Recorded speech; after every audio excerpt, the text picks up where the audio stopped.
All right. Good morning, good afternoon, good evening, chat. So, funny thing before we start our live stream, because I think this is kind of funny, at least in my opinion. First off, welcome to day one, I guess, of our multi-day tornado event. We have severe weather that is anticipated tonight into tomorrow, which, of course, you know how we are. We're going to be putting in the night shift, so we're going to be on. But this is March 3rd, 2025, and I opened up my GR2 analyst, because why wouldn't I? And I saw that I needed an update. So it was really funny because it was last second. I just pulled up my GR2 like a minute ago. And then it said, oh, needed an update. Something about the LSRs of tropical systems and stuff with UDPs. I was like, okay, cool. Can I have my GR2 back? And they gave it back to me. So we're good. We're good. Let us make sure that we have actually let's move these radars over from left to right. So that, and we should have all of that up and running. Now, I do have to warn you guys, this is going to be some pretty gnarly stuff that you're about to see. I'm just kidding. It's not too gnarly. It's not too out of the ordinary of what you guys can see. But this is what we got. I'm going to have to adjust my camera. We made a new update at our bottom bar. Take a look at that. See that? Got a new bottom bar for all of us. So that way, I don't have to update the ticker anymore. I don't have to update the scroll thing. It's just there. It's just right there. I'm cool with that, honestly. Because you can see now, it has the advisories, it'll have the warnings, it'll have all that stuff. And when it expires. I know. I gotta give my major props real quickly to who made this. Waynesboro Weather and the folks over at the Storm Alerts or stormsalert.com. That was pretty cool. I do enjoy this. The times of which Nate has to manually update everything is over, chat. It is over. Done. Dunsky. We are now ready for the typical stuff. The stuff that is what we're doing right now. So, let's get into it here real quickly. We'll start with tonight, and I want to make sure, okay, as I just got a notification. Wow, okay, I don't care. Let's take a look real quickly at the outlook for today. All right, because today is technically the first day of our severe weather event, our multi-day tornado event. We do now have something that is a little bit different of what we saw in yesterday's video. Now, I tried to upload my video at the scheduled time yesterday morning at 11 Eastern, 10 Central, and then my computer shut off right before it completely uploaded, and so I had to come back home to re-upload it again at like 5. And I just had to get something out. So I did. I got that out. And in that video, we only saw a yellow risk, a 2 out of 5 in the severe weather scale, with models being inconsistent about when these storms could potentially form. Well, we have some changes. We do have a 3 out of 5 in the severe weather scale now. I'm going to try and make this pen a little bit bigger. There you go. 3 out of 5 in the severe weather scale. Goes from Oklahoma City all the way out to areas that is just on the northern side of the Dallas-Fort Worth Metroplex. So folks that are over there are definitely going to want to watch out. The main risk here for tonight is mainly going to be wind. All right, I will not lie to you all. It will mainly be wind. But there is the chance for along this line of storms, when they do form and when they do move about, that they could produce some spin-up tornadoes. And that's probably the reason why we're going to be up for a good while. There's a good chance that we could probably be up until 3 or 4 in the morning. So we'll be here for a while. We'll be here to try and make sure that you guys get all the information that you may need. We're running the night shift here, guys. I'm telling you what, we are absolutely running the night shift. We are starting the whole night shift idea right here, right now. If I were able to, make everything all red and stuff like that and have scenes that said night shift, that's what I would do, because this is what we're calling it right now. Anytime we live stream into the late night, into the early morning, we're doing what other people probably wouldn't. We're running the night shift. So definitely something to note here for folks that may be living in these areas here in the Central Plains. And then, as I move my tabs over, because I did not set up all of my tabs, so isn't that wonderful? Let's get our graphics here. Our graphics, that's not what I wanted. YouTube stream set, SPC graphics. Let's get national. And let's take a look here at what we got for tomorrow, and I will put back up this just so you guys can see that. By the way, Kaylee, I'm not sure if you got my DM on Twitter. I don't have perms for the location thing. So at some point, that would be wonderful. Appreciate that. This right here is our outlook for tomorrow. Now, tomorrow is probably the event that we've been talking about the most here on this channel. We've been saying that this is probably going to be a tornado outbreak. It still looks like it will be, but maybe on the lower to mid-range side. Remember, a tornado outbreak constitutes as an event that has 6 or more tornadoes. I know 6 does seem a little bit low, but that's just the qualifications that have been issued by the National Weather Service and other collegiate agencies and stuff like that. So just something to note, we do have a pretty widespread area here for severe weather. If you had to ask me where the most significant activity is going to be at, and this is before I do specific forecasts for people in chat, this is before people ask, all right, what about this area here in this particular spot of this state? Or when could I get this stuff in this state? This is my honest opinion. This is what I truly believe. Right within this area right here is my hot zone. You guys remember that? Remember that word? My hot zone? My hot zone right here for this event is right there. It's Vicksburg all the way down to Natchez, the Mississippi River.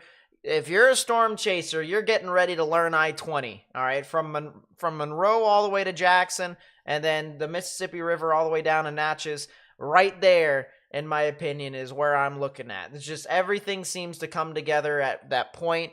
It's almost kind of like a little mini pseudo triple point, if you will, to where triple points, if you don't know, basically bring all of the ingredients together into just one area. And that's just kind of what we have here, at least with this particular storm. So this is just kind of something that I'm watching for. A lot of significant vorticity and part area of a shortwave that I'll show you guys in the models is right in there. It shows a little bit of a more favorable sign than areas that are a little bit further south. So that's kind of the reason why I would watch there specifically rather than other areas. It's nice to see. Wow. Okay, cool. They did win the shootout. So that's nice. My little brother isn't going to cry tonight. But yeah, tomorrow is a bona fide 10 sig event. It is 100% a 10 sig event. We'll show you the 10 sig here, show you guys the difference between the 10% chance of tornadoes that was shown on your screen earlier. You can actually see that right above us, right there, right now. And then we have our 10 tornado event that extends all the way from portions of the Red River all the way down to western Florida. Talk about how that's crazy. And then right in this mesh area right here, this is where your chance of significant tornadoes is pretty much going to be at its peak. This is extended all the way from Shreveport all the way down to like Mobile, Alabama. Basically the typical Dixie culprits. All right, this is where you typically get a lot of your tornadoes in general over here in the deep south. And so this is kind of just another run-of-the-mill type severe weather setup with strong, significant shear. We'll show you guys that in the models, of course. And then not as much convective available potential energy. That's one thing that the models has been downtrending over the past, I would say, 12 to 18 hours. The one thing I will say, however, and I did not check the 0Z quite yet. First off, can I just say that the 0Z model run from the night before is always the best model run to look at. If you try to look at model runs that are closer to the event, like some people today who are looking at models 6 hours before the event actually starts, like you gotta stop. All right, that's not necessary. You don't need to do that. You're that close to the event that we have something called observations and mesoscale analysis, kind of like what we'll be looking at here today. All this stuff is important, and it's way better than just waiting to look at a model that clearly isn't perfect. All right, model isn't perfect, and so it is.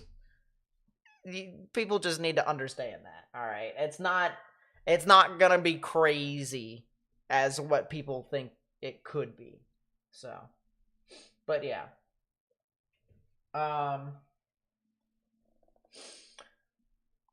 So yeah, mesoscale analysis, as I said, definitely something interesting. Severe wind. This is the other risk that is associated with this. As I go back to our graphics page, there it is.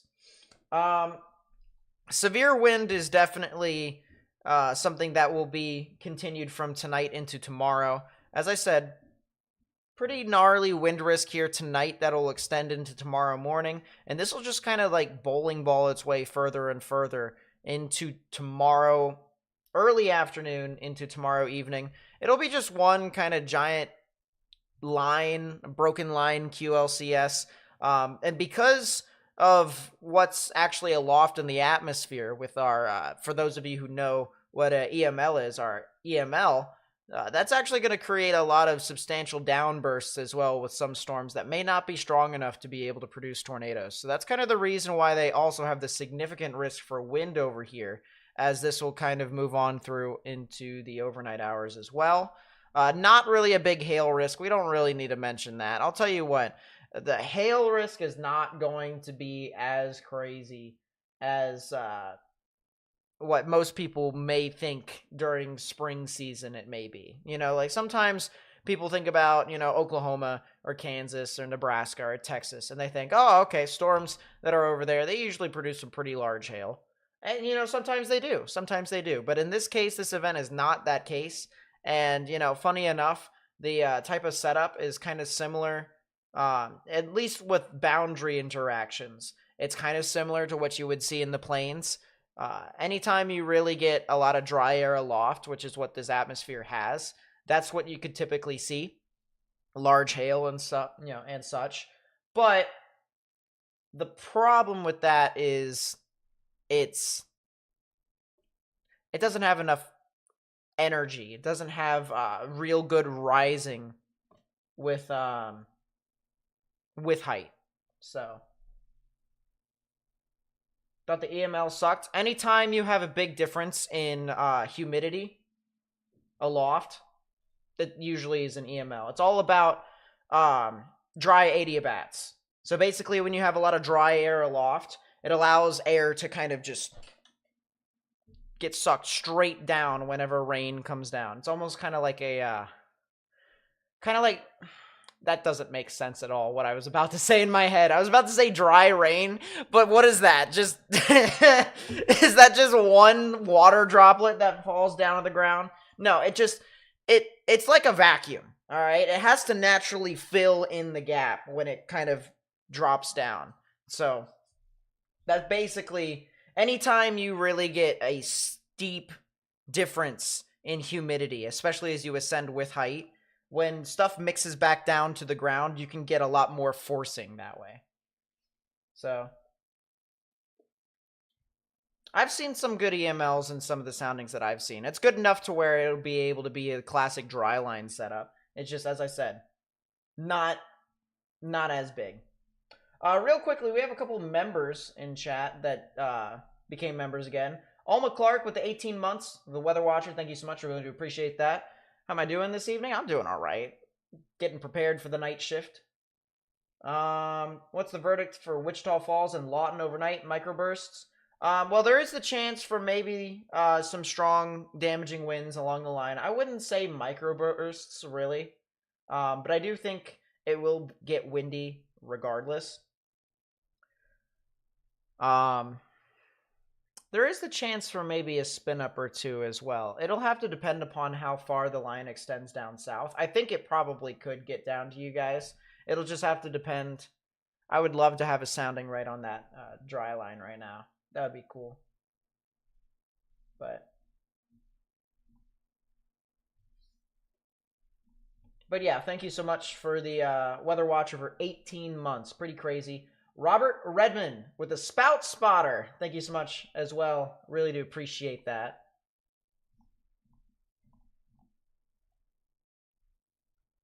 And finally, we'll talk about Wednesday here as we kind of jump around all sorts of places as well.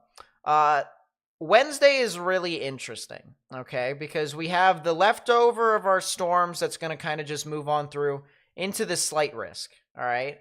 There's going to be another line that's going to try and move on through portions of central and eastern Ohio into areas of western New York, Pennsylvania, West Virginia. That's also interesting as well. It's a very low-end style of event, but it'll be like two different waves. So the good news is the 0Z HRRR did come out, so we do have better resolution with how we can describe it. And you know what? Why don't we just jump right into it? You know, enough with me talking.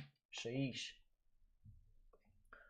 We'll talk about the wildfire risk here eventually, because I do see there is a new report here of a wildfire near Garden City, Kansas. So that is kind of interesting to note. We might be able to see that on satellite too. But let's go regional here. Now, this is only just to kind of get a general idea. As I said, when we use models that are basically right next to the event, okay, this just only gives us an idea as to what could potentially be happening around, all right? But it's not concrete. It's definitely not set in stone, especially since the models have... Let's put it this way. The only model that I have actually liked over the past month in regards to some sort of consistency, and this is like in regards to what could have been versus what it's doing, is the Euro and its long-range capabilities. That is it. The HRRR only gives me so much. The NAM is just the NAM. I mean, the NSSL is still experimental. It's kind of all over the place. Sam Weather with the Spout Spotter. Thank you so much. I really do appreciate that as well.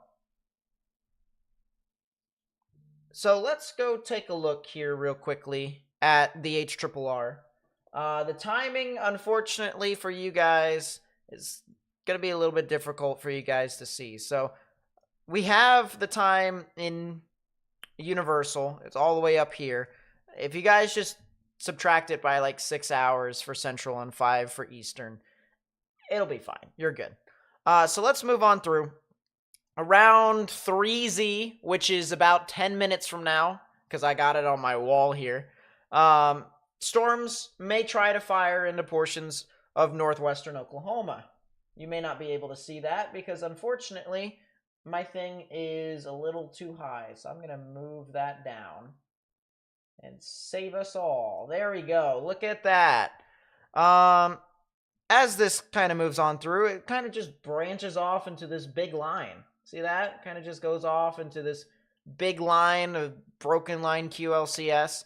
And then it kind of just marches on through with some really interesting things here. Look at this. Some storms do try to form over here near Abilene, and they do try to kind of race off towards the north and east. So very interesting here to see as this continues to move about. Once again, we probably could and will be live at that point.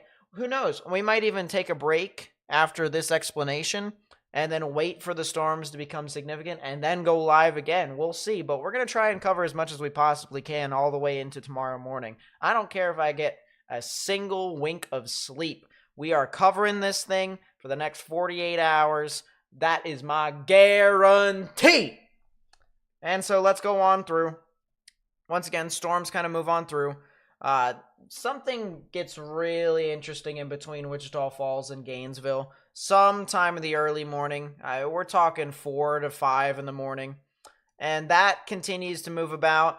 This is what also starts to begin to form, all right? Right around the 6 to 7 o'clock hours, these storms out in front will eventually be what's going to kind of materialize our tornado event over here in portions of Louisiana and Mississippi. And so as that kind of shifts off to the east, you'll see that everything is just kind of broken in a bit. There's a lot of storms that are just kind of, it's almost like individual, dots. And these individual dots can kind of make or break the environment, if you will. If you get one storm that is able to kind of be dominant, it's at least for a short period of time, or if you can get some constructive mergers, so storms that kind of combine to become stronger in the correct way, of course. Some storms can combine and absolutely kill itself, but if you get some that are constructive and end up becoming significant, then that's the reason why there's the opportunity for some of these significant tornadoes to try and form. So look towards sometime around noon as to when the event would probably start to become something to pay attention to. Right around that time frame tomorrow. As we continue to move about, all right, I know everyone is going to look over here towards these areas in New Orleans, all right? And rightfully so, all right? Rightfully so. That's where storms are going to be coming off from the Gulf and moving inland. Usually, they're pretty ripe in that area. But as I said, there is something really interesting right here about the Mississippi River on the border of Louisiana and Mississippi, from Natchez all the way up to Vicksburg. That kind of just tells me that the storms just kind of break off a little bit more. It's not as widespread with our popcorn cells that are kind of not really that organized. And things start to kind of open up for some windows of opportunity. And right within that axis right there, I'll show you guys, of course, with some of our shear vectors and some of our short waves, or very small shortwave troughs that move on through.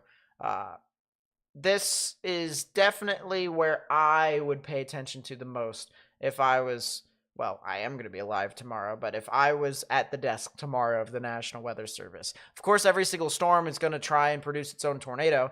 And, of course, New Orleans can't get a break for, tornadoes being near them if, they somehow get another one. But I definitely think that Vortex over there along I-20 is really interesting. But I'll tell you what else is really interesting, and this is what I also mentioned in my video, at least over the past couple of uploads that we've had. When these storms move on through into the afternoon, the evening, and the overnight hours, all right? The coastline here of Alabama, Mississippi, and Florida should 100% be watched.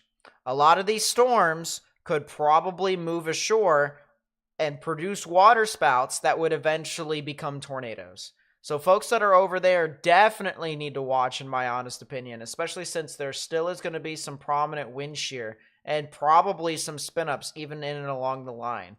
Even folks that are in southern portions of Alabama, as we head over into the late evening into the overnight hours, could definitely see their stuff. We're talking storms that get to Dothan sometime around midnight on Tuesday into Wednesday. So definitely something to note within there. And then, of course, we're talking Wednesday morning. This line continues to march its way further towards the south and east, continues to try and end up producing, in my opinion, for the most part, probably a lot of strong damaging winds.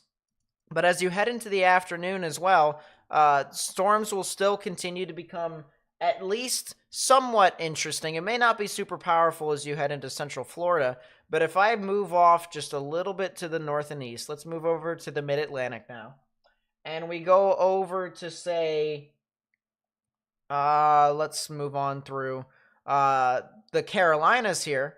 Watch this here, guys. Carolinas, this line moves on through, and then our second wave is going to move on through here the later afternoon. So first line moves up, pretty widespread with our storm activity that moves into the Delmarva Peninsula.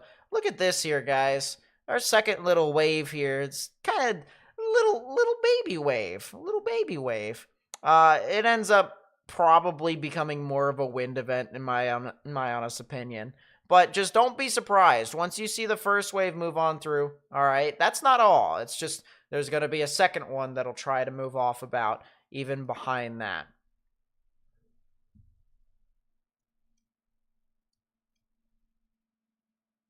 Sam WX, as I mentioned, thank you so much for being a member. Appreciate you all. Now, as I said, a lot of this is going to be mainly wind. All right, a lot of this is going to be mainly wind. But there probably could be some spin-ups up and down the line at some point. I do not doubt that at all. With how long that line extends, all right, I'd be more shocked if there wasn't one. It's just the matter of how widespread it is. You can take a look here. You can see exactly what I mean. That is a pretty long line of storms. That is a pretty long line of storms. So, yeah. Really interesting with that. I still do not see any signs of initiation quite yet. I'll show you guys here what I mean, because we're waiting for these next batch of storms to try and do stuff. Actually, there is a little bit of disturbance over here. This is near Buffalo, Oklahoma, Ashland, Kansas. So there is a little bit of stuff. We'll have to watch how that progresses in a bit. But it'll give us more time to go in depth with tomorrow.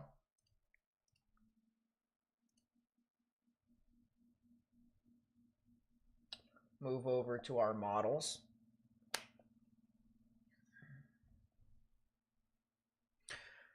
If you haven't already, please be sure to hit that thumbs up button down below. It helps us get this stream out to more and more people. We try to make sure that everyone gets an idea as to what's going on with these storms ahead of time. That way people may stay prepared. That is what we want to make sure everyone is doing.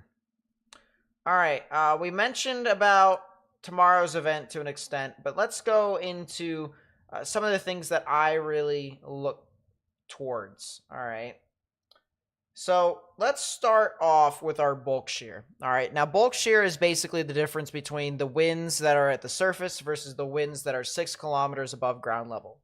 This is important because this can help determine as to if storms could be able to maintain intensity if given the opportunity. Let's start with this so that way we can be able to try and see if they're given the opportunity later. So let's start with the bulk shear. Bulk shear as we head into Tuesday. All right. Anywhere within the dark purple and the red is good enough. Realistically speaking, anything 40 knots or above is good enough. All right. We have a good amount of bulk shear here, especially as we move into this environment. We've been talking about how powerful the wind shear has been. This is what it translates to. All right. We talk about sustainability. We talk about intensity. We talk about longevity. All right. And that right there is a clear signal that if given the opportunity, all right, we have some very good ventilation aloft. We have some very good gaps that need to be filled. Basically, there's just a lot of everything up and down across the board. And that even extends all the way down to areas near New Orleans as well. So do not be surprised if some of those storms end up trying to become somewhat strong. Do not be surprised at all. But definitely some stuff that could occur within that. Let's go to the mixed layer cape. Mixed layer cape is far superior cape. For those of you who don't know what CAPE is, the best way I can explain it to you guys is buoyancy, all right? Whenever you have warm air that is near the surface, it wants to naturally rise like steam, okay? Steam wants to rise out of the pot whenever you're boiling a pot of water. It's the same thing, all right? And it just so happens that in the upper portions of the atmosphere, it's pretty cold. So that steam air wants to rise, that cold air wants to sink. The greater displacement between the two temperatures can indicate how much convective available potential energy we have, at least within a given space, given distance in the atmosphere, given height, if you know what I mean. So let's look at the mixed layer CAPE. You typically want about 1,000 to 1,200 joules per kilogram for a type of event like this. And absolutely there is enough. Absolutely there is enough. The only problem, and we'll show you guys here a little bit later on, is how quickly this can rise. All right, how quickly we can have ascent in the atmosphere with that displacement. This only looks at a general area. All right, it has enough energy, but can it use the energy correctly? That is the big key thing to watch out for in this event tomorrow, is can it use it? Can it use it correctly? And so even though we have a nice corridor right here of convective available potential energy, all right, if we take a sounding, say right here, okay, this is what I'm talking about. And wow, that sounding's actually pretty good. I would take that if I was a storm chaser. I would take that. It's a little speed sheary, it's a little linear, but I would take it. How quickly you can rise with height is what I would watch. So, best way I could describe it here. Our environment is dictated based off of this line, or these lines, I should say, right here. This red line is your temperature as it goes up with height. The problem is the red line, okay, the further the red line goes to the left as it goes up with height, the faster that warm air that, wants to rise up, the greater the buoyancy there is within that area. And the only borderline thing with this entire sounding would be how quickly this temperature cools with height. That is the big thing. We're not seeing good enough with that. We're talking surface to 3 kilometer above ground lapse rates, 6.1 degrees Celsius per kilometer. You typically would want to look at 6.5. And I know some of you guys might say, well, that's just a 0.4 difference. Does that really matter in the long run? Absolutely it does. And the reason being why that is the case is because if you think of it as if you're on a roller coaster, all right, with potential energy, okay? So when you're on a roller coaster and you're going up with height, okay? And you ride your little roller coaster, you're getting pulled up by the string, you're going up, you're going up, you're going up, okay? That potential energy, you need enough to be able to get over the next hump, if you will, okay? If it doesn't have enough, let's say, for whatever reason, this dip down didn't allow this cart to go up again, you won't continue on your roller coaster ride. It's just not going to happen. But if you were able to get a little boost, let's say this thing had rocket propulsion. Let's say this thing had fire coming out of its rear. It would absolutely get through. It just needs that extra oomph. And the one thing about this event is there's not really a whole lot of extra oomph to spare, and so not every single storm will be able to get over that next hump. That is the best way to be able to describe tomorrow's event for you all. So hopefully you guys enjoyed my TED Talk. So those storms are definitely initiating. Dodge City would probably be the best radar to look at, so I'm going to kind of pull up that. That veering, though, is I do agree. I think the only reason the veering in that particular sounding is kind of an issue is because of the first line moving on through, and it's kind of in no man's land in between two boundaries. So it's not there. Well, here's your initiation. Take a look at this here, chat, as we pull up this so you guys may see. Here's your initiation with our storms here, guys. It is forming pretty quickly. Let's see if I can pull up more frames. While we're at it, we can pull up chat, see what you guys have to say, as we have a couple of reports here of wildfires, as I mentioned. Fire department called in with an active wildfire ongoing 8 miles north of Deerfield in Kansas. That's in Kearney County. That is northwest of Garden City. So if you know anyone that lives in that area, definitely be cautious. Wildfires are not anything to joke with, especially with how significant the damaging winds are going to be tonight, even beyond these storms.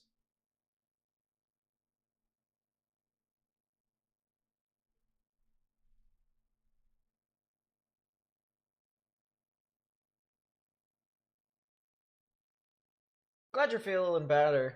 Glad you're feeling better, Alma. One thing I also want to mention as well, regardless if we continue streaming all the way throughout the night or if we take a break and then come back, or if we live stream tomorrow, which we will absolutely. It's not an if, it's when. If you're already subscribed, make sure you hit that notification bell because we try to make sure that whenever we start streaming, we try to make sure everyone gets the information that they need.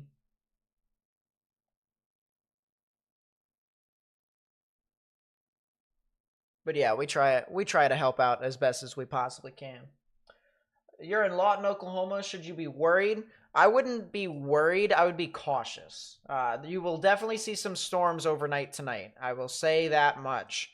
But in regards to the specifics, actually, I'll tell you what. I might be able to. Yeah. All right. Here we go. Look at this here real quickly. See that up there? That's your time in Central. So this is when I can really zoom in and kind of give you an idea. You're probably going to start to see your storms sometime around 1 a.m. Okay? There's going to be a lot of lightning, probably a lot of thunder, and probably a lot of gusty winds. But in regards to your specifics, with, say, tornadoes, I don't think you would really see a lot of significant tornado activity. All right? For anyone who might be wondering about tonight's event, first off, you're not getting any discrete supercells out in front of the line, unless if you're talking about the stuff that's in northern Texas. Like the storms that come from Abilene, basically. But even then, that's a stretch, all right? A lot of these storms that are going to be moving through overnight tonight are going to produce very brief tornadoes, all right? We're talking spin-ups here. We're talking stuff that may last as long as 5 minutes. That's how long they could possibly be on the ground, maybe even less than that. So I wouldn't be worried. I would be cautious. The best thing that I can say for you, if you have a weather radio, change the batteries tonight or keep it plugged in or do both in case if you lose power. And make sure if you have the emergency alert notifications off your phone that you turn it on. That's the two best things that I can give to you as advice because right now it just looks like a lot of strong storms that could be really gusty. A lot of strong wind. Will we be getting any severe storms in Siloam Springs? I think you guys will be a little too far north, to be honest with you. But I think if you do see some stuff, it'll be tomorrow late morning, I believe. Well, tomorrow early to mid-morning. Sometime around then.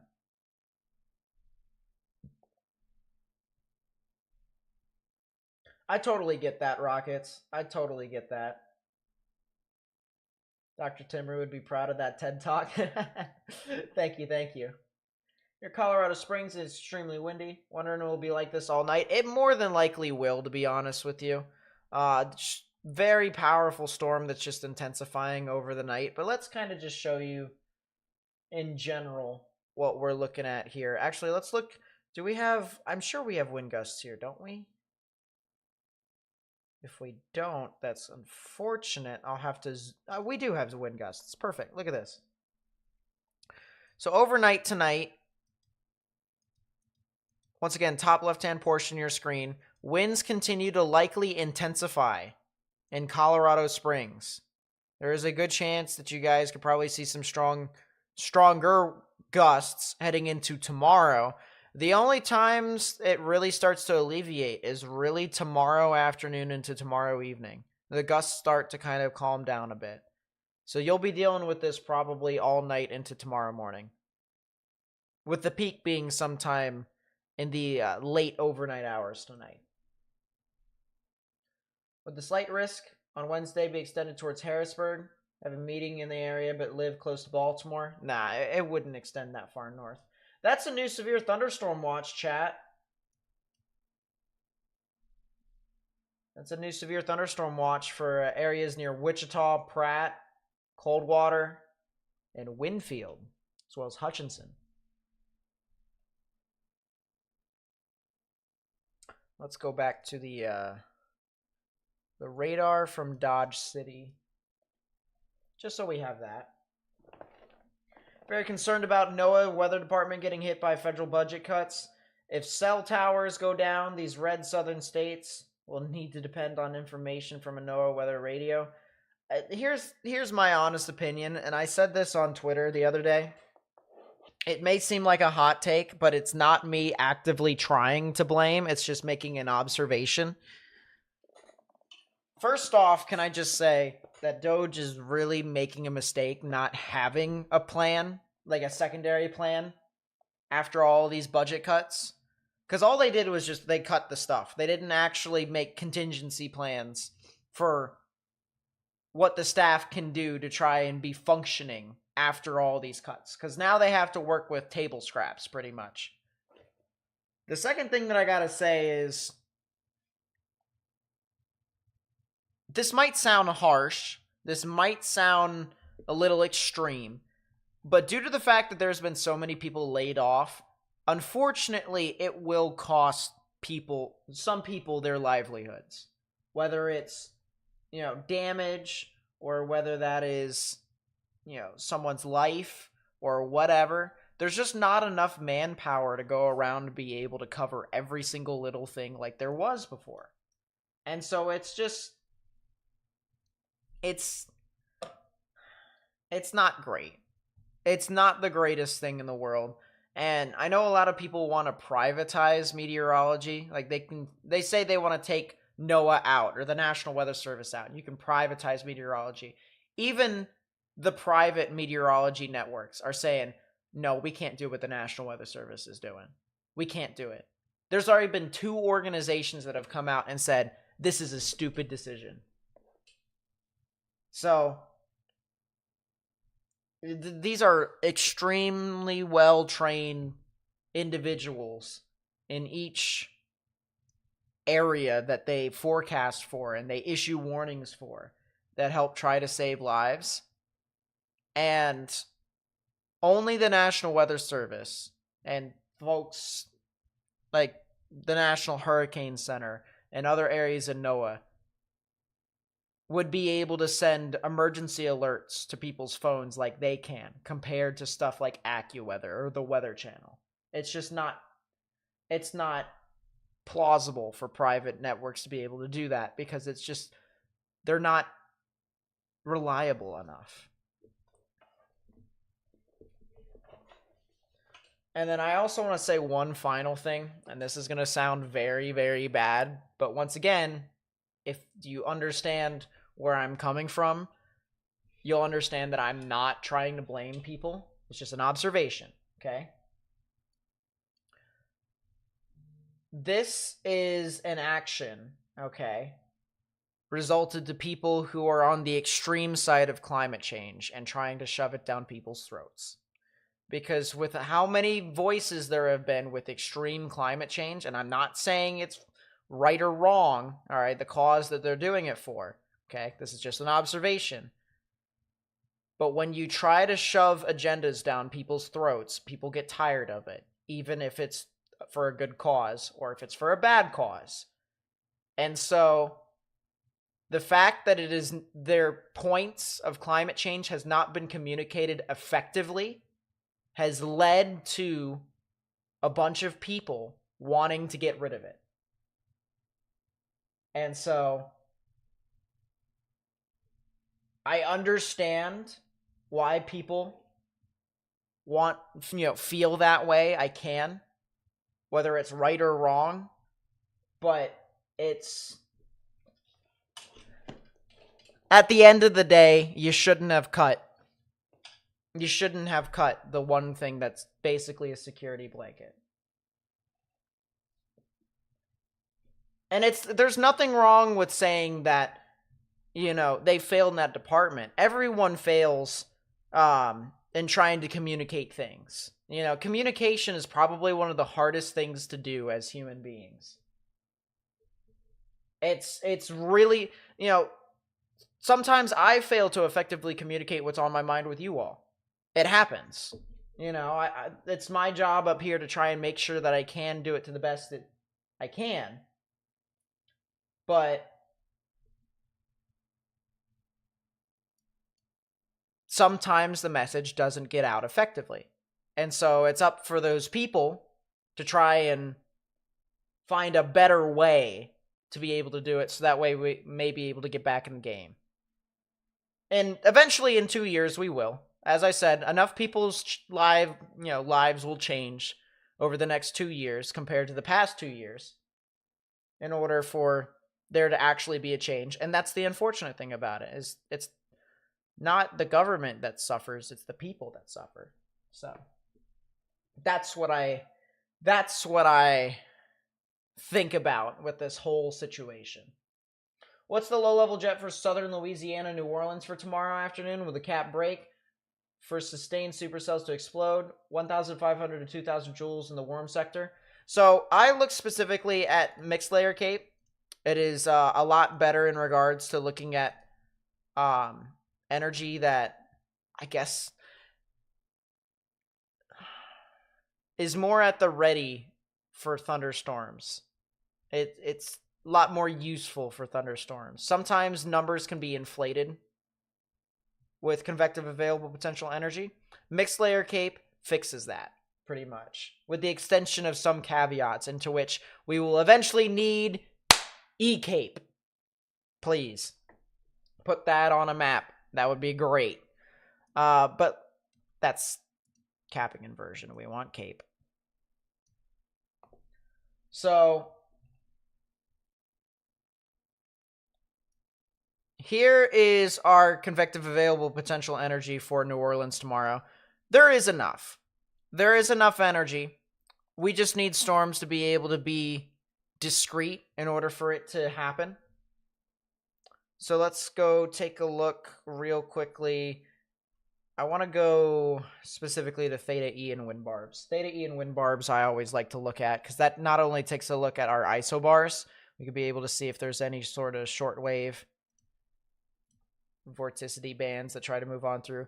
See, look at that. See, there's a localized area of some best way I can explain this is heat, but there's localized area of moisture or buildup, if you will, over here near New Orleans. So yes, there probably will be some storms that could try and form in that area. There is also a little shortwave. Look at this.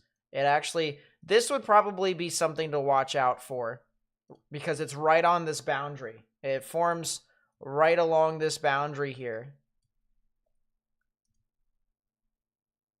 And the change of wind, especially if you can get some winds that come from the south, you could definitely get something. I'm actually interested to see what a sounding may look like. This is going to be contaminated to all get out, so let's fix that. See, from a wind shear perspective, that looks all right. From a thermodynamic perspective, that doesn't look great. But that's probably because, once again, it's contaminated. So there's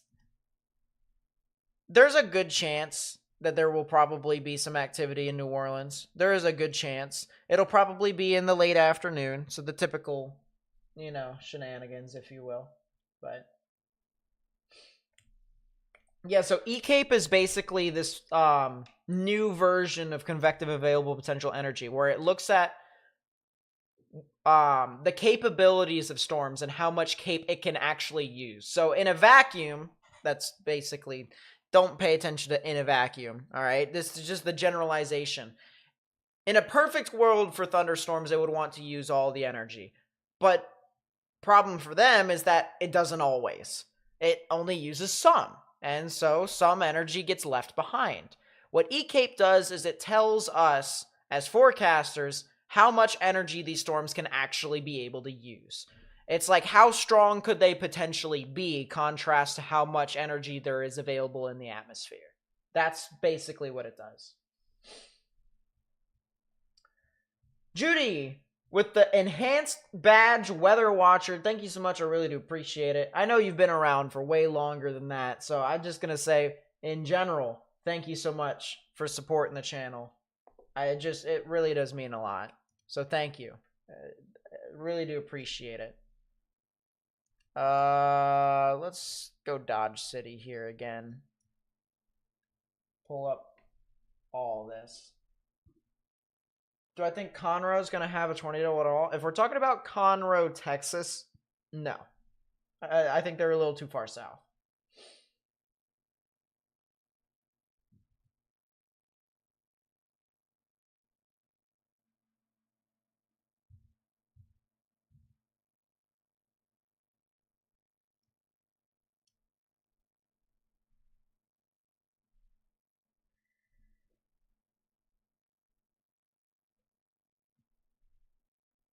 Mythic Gamer, what's up? Welcome to the stream. They already canceled Mardi Gras activity for tomorrow. My family asked ahead of time because they knew I would be streaming. They were like, what do you want for Fat Tuesday? And I'm like, just give me some eggs. I have breakfast for dinner. Unfortunately, eggs cost a lot, so I'm paying for the eggs, or at least I'm gonna try. I love eggs. Eggs are my favorite breakfast thing ever. I would kill eggs. Eggs are great.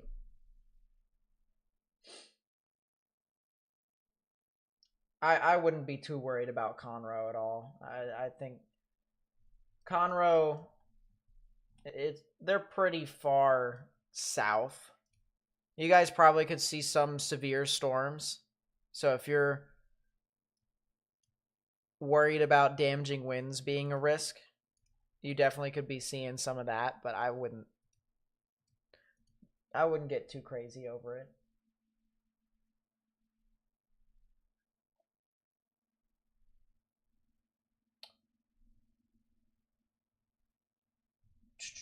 All right. Well, these storms are really blowing up. They have not issued the tornado watch yet. They probably will here soon. They probably will indeed.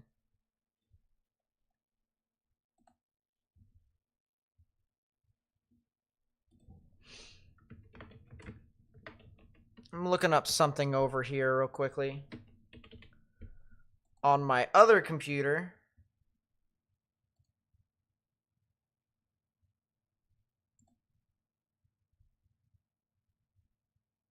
I do not see anything crazy.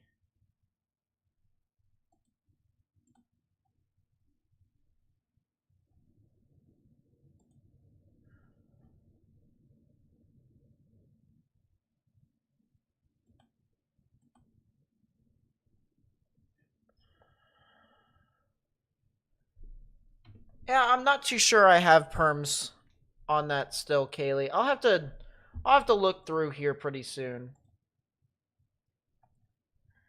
It's low.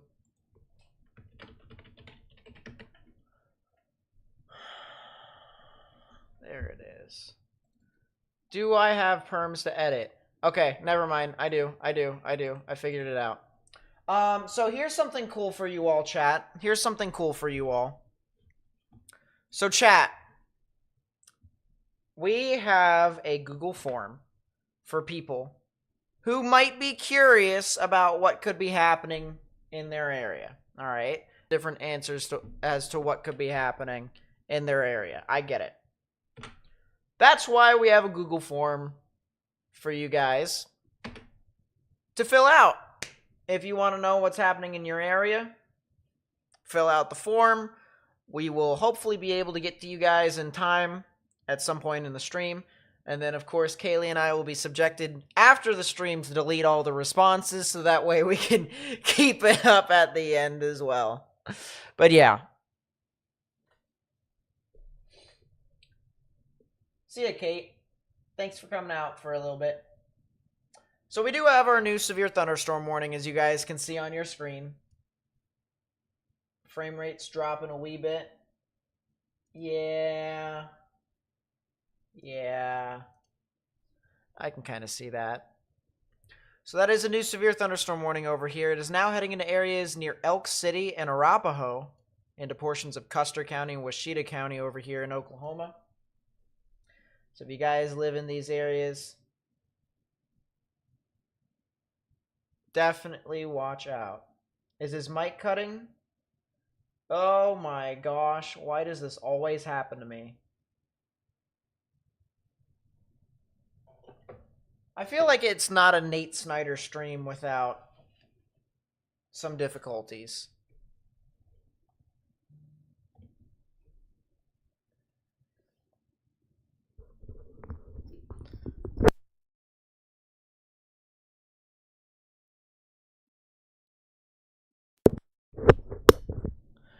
At some point, I'm going to have to troubleshoot all of my stuff. At some point. Because, yeah. Should pin that, not going to lie. That is a good point. If you want your area forecasted, fill out this form.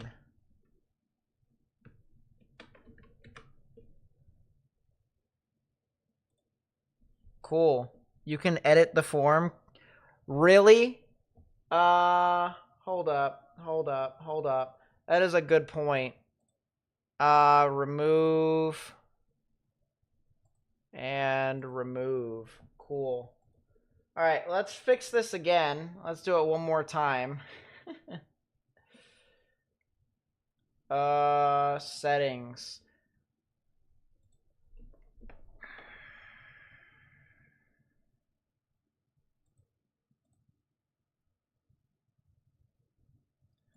Copy responder link. Cool. If you would like your area forecasted, fill out this form. Might be better. We're gonna hope that it is. Hey, there we go, chat. Now you guys can get in as people. Yeah, there we go. We're good.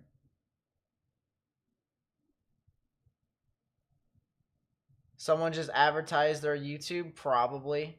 Let's see if I can fix the perms.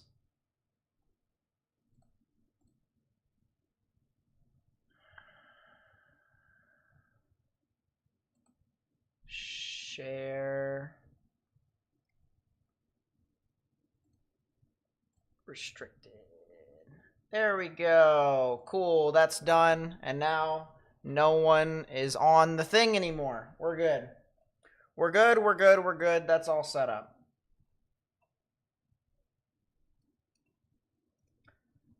I'm curious, what's the probs for the severe watch? 25.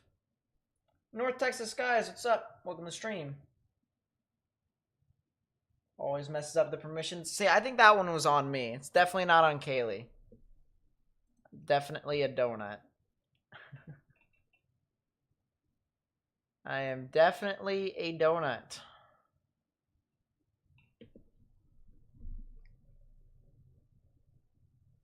$20 columns up. I'll look at it.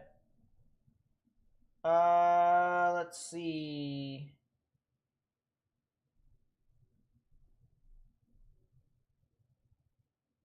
Worried about thunderstorm potential cape. Does it mean the higher cape available energy, the more intense, higher EF scale a tornado will become? Not always, Chris. Energy is like one single ingredient into making a tornado. It's kind of like you getting flour to try and make a cake. If you only have the flour, you only have flour. You need more than just flour to bake the cake. All energy does is it helps dictate as to how strong updrafts could be within storms. Oh, I also forgot to pin that. We're going to pin that message just so everyone is able to kind of put that up. Eventually, by the way, we're going to make it so that people could put their locations into like maybe like a website that we have or like a little link, and then it'll create like this map with like dots all over the map where people want forecasts for, which would be pretty cool. What's up, Misty? Nice to see you.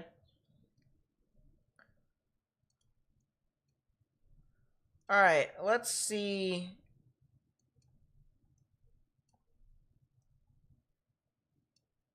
It looks like the radar, yeah, this radar is definitely not functioning correctly. So let's go over to Frederick's radar, see what's happening over in Elk City and Sayre.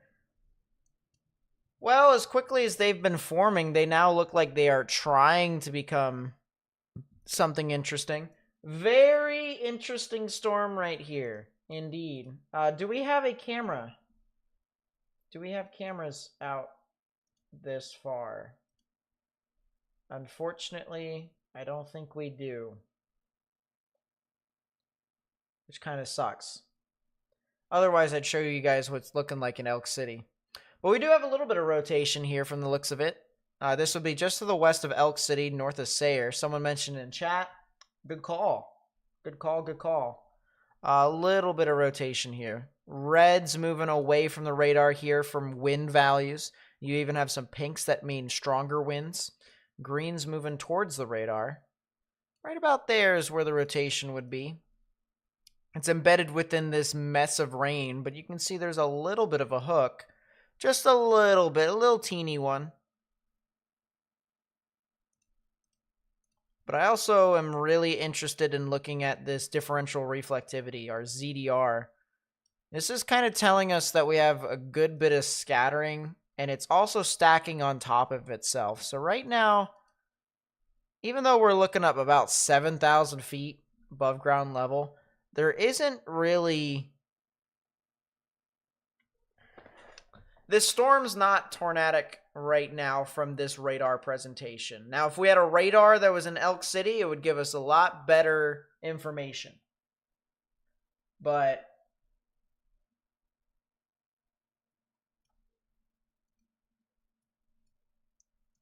a lot of interesting things to look at. This other storm that's southwest of Sayre is also interesting too, because we have a good ZDR. I guess we call this a ZDR arc, even though it's not really doing all that. All right, chat. I'm curious.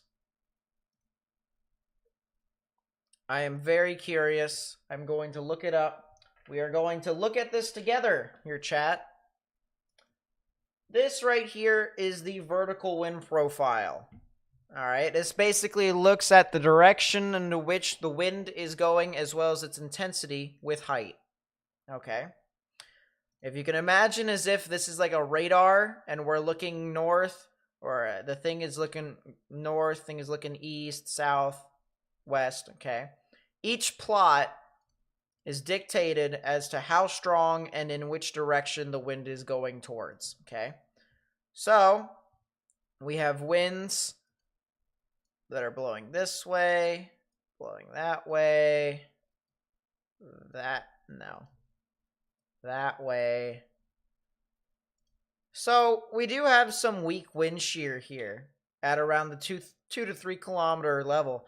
Honestly, that's pretty mid. I know we just started. That's pretty mid. That's kind of meh. That's a new tornado watch. Prob game for everyone in chat, by the way. If you guys would like to do the prob game, feel free to do it.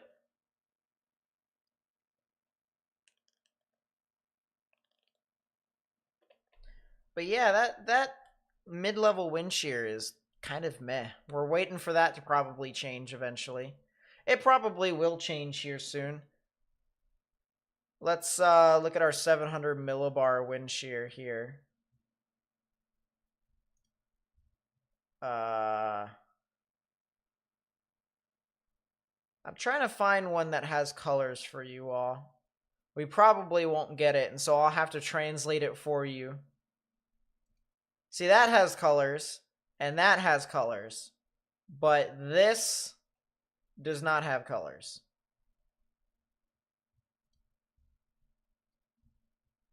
That actually looks better. Well, if there is one thing that I know, it is that we have some pretty decent shear further north. So the further north you go, the stronger the shear it is. So as this basically moves on through, wind shear will start to increase. That's basically what this says. All right, prob game. Once again, everyone. If you haven't already, put the probs in the chat. Basically, what we do in the prob game here on this channel is the Storm Prediction Center issues watches, severe or tornado watch. Every single time they do, they have two probabilities that they issue, at least for the tornado aspect of things, okay? First probability is the probability of 2 or more tornadoes within the entire tornado watch. All right, so this big red box right here that you see on screen, okay? Tornado watch, that entire area right there. What's the probability of 2 or more tornadoes in that area? The second one is the probability of 1 or more strong tornadoes. That's EF2 or stronger within that entire tornado watch. So some people say 50-20, 60-40, 50-30, something like that. Usually the first number is bigger than the second number. So, with that being said, chat, probability is 50-20, 50-20, 50-20. Let's take a look at who first got it without spoiling it. Hold up, I gotta look at the big face real quickly. All right, who got it without spoiling it?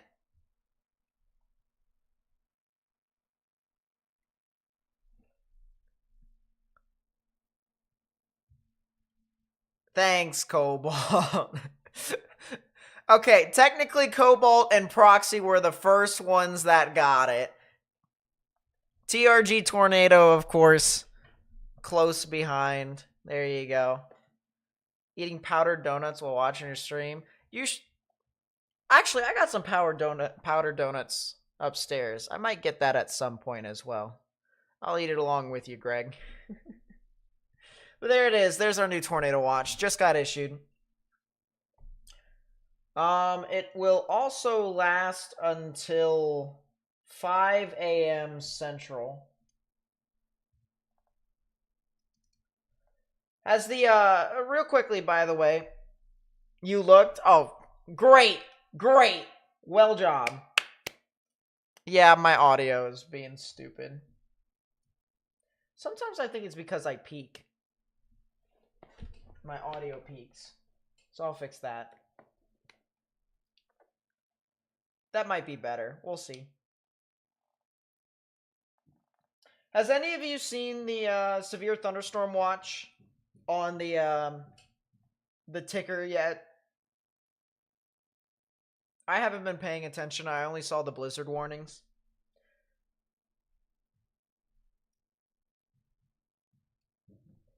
But yeah.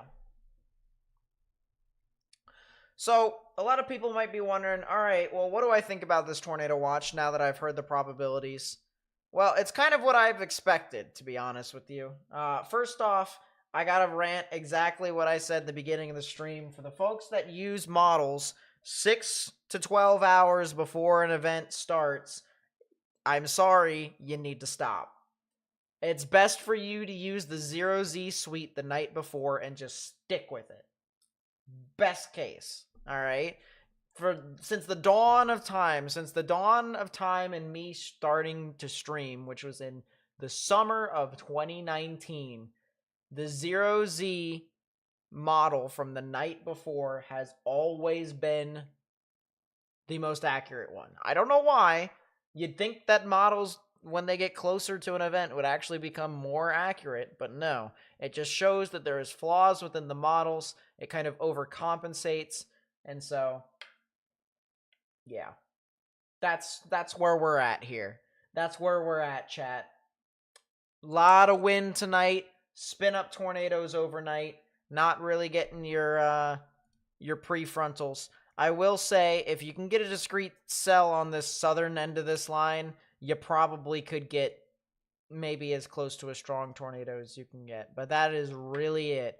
And speaking of your rotation, the one that was west of Elk City has kind of weakened a bit. That's going to be the type of night we're going to have.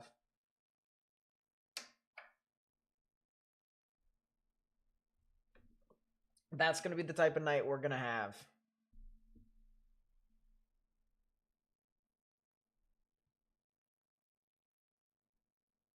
Is the stream going all night? It's hard to say, to be honest with you. What I will say is I definitely think I probably will be staying in this area here, like sleeping. I might put like a sleeping bag on the floor. Or actually, my couch is behind this wall over here.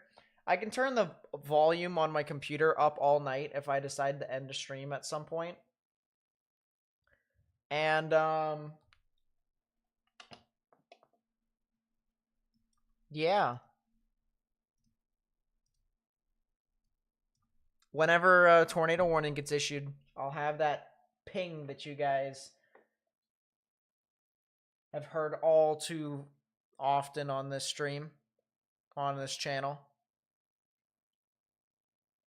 We also will be going live tomorrow for folks that are just tuning in here. We have a risk for severe weather today, tomorrow, and Wednesday. This is the risk for severe weather today. As you can see, there is a 3 out of 5 on the severe weather scale here. There's an overnight risk here tonight into tomorrow morning, which includes portions of the Oklahoma City metro area, as well as folks that maybe live in northwest of Dallas-Fort Worth. So definitely something to watch out within that. Tomorrow we will be live once again covering this big thing, extending all the way from the Dallas-Fort Worth metro area into portions of western Florida. Big chance for some strong tornadoes over here along the Mississippi River, in my opinion, from Vicksburg, Mississippi, all the way down to Natchez. So I would not be surprised with that, but there is definitely the chance for some strong storms to occur anywhere around that. We'll show you the significant tornado potential with that here. As you can see, there's a 2% chance to see a tornado in the green, 5% in brown, 10% in yellow.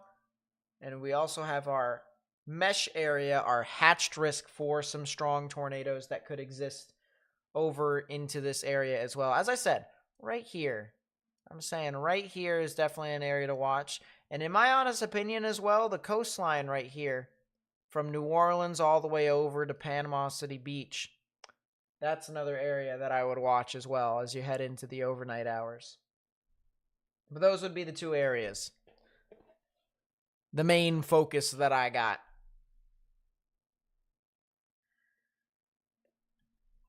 And then, last but not least, we also have Wednesday. The continuation of those storms as they move off from Tuesday night into Wednesday morning and then Wednesday afternoon, where we definitely have the chance for some severe storms to exist up and down the East Coast, all the way to the Great Lakes, all the way up to Buffalo, New York. How crazy is that? So folks up there definitely trying to get into the action already. How about that?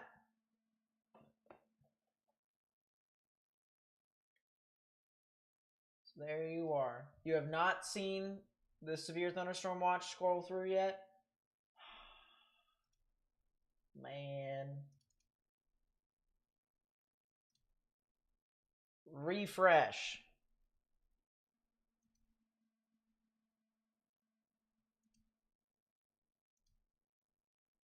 Hopefully it works. Okay, we have refreshed that. Hopefully it works. You never know. You never know. Let's go back to that area of rotation that was over near Elk City and Sayre. Wrong radar, Nate. Let's go over here. So there is still some rotation that is near Elk City. It's not exactly the most beautiful thing in the world, but it is there.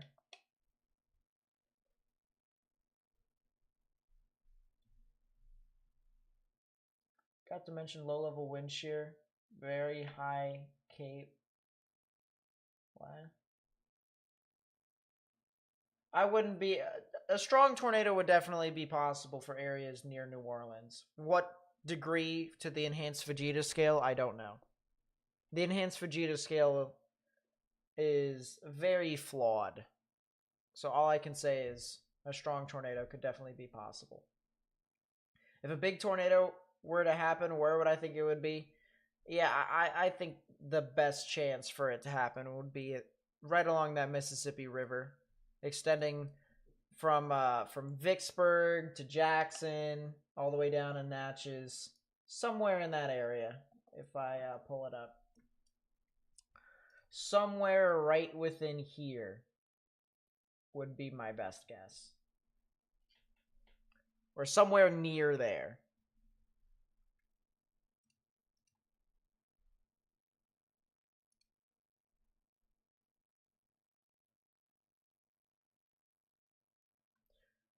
I still haven't seen the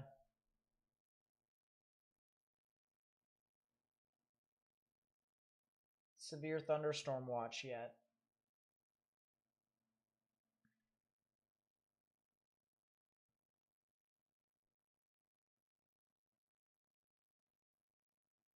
I'll have to see. I've been kind of multitasking, as you guys can see. Been talking to chat, I've been looking at radar, I've been doing all sorts of stuff. I'm all over the place here, chat.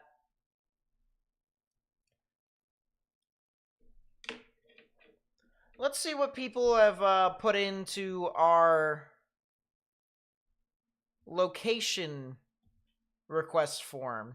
That is a pinned message at the top part of chat. If you guys would like to put in your area, feel free to do so. We'll go ahead and look through at some people's areas.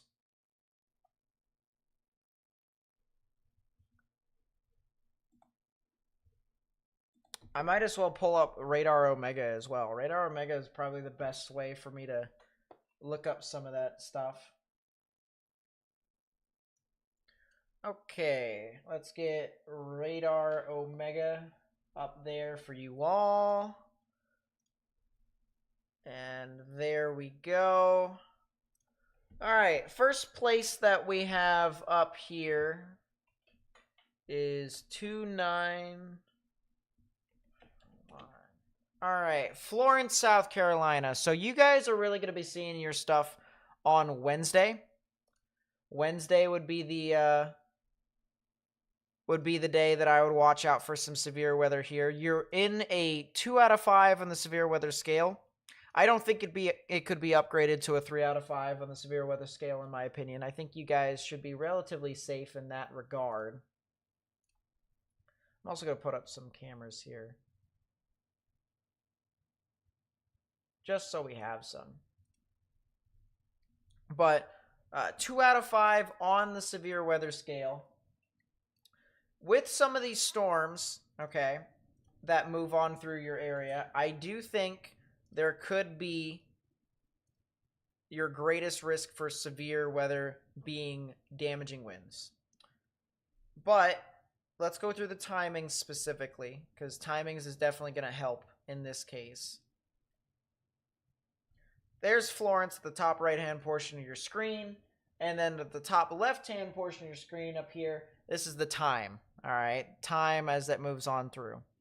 So stuff could start to rain. Well, I guess you could see some spotty showers sometime in the early morning tomorrow. You could start to see your gusty winds really move on near the 9 to 10 o'clock time frame, all right? And then once that passes through, we'll be honest, you're pretty much done. I'm pretty much honest with you, as close to you can get with that. There might be the chance for a spin up or two somewhere up and down this line, so don't feel like it's going to be in just your one area in particular. I just have to say that to make sure that people are aware of the risks that these storms can come with. So don't be surprised if you do get a spin up somewhere within that area, but your main risk is going to be some strong damaging winds, probably 60 miles an hour at the strongest.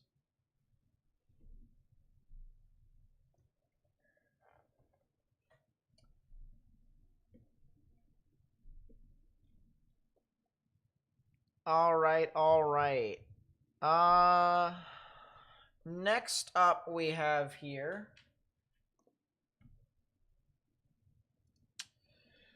we have 28117. This is Mooresville. This is north of Charlotte. So the cool thing about you guys is that you're right on the border, but I think you guys are in a really interesting situation to where you guys might actually be a little teeny bit spared. Watch this.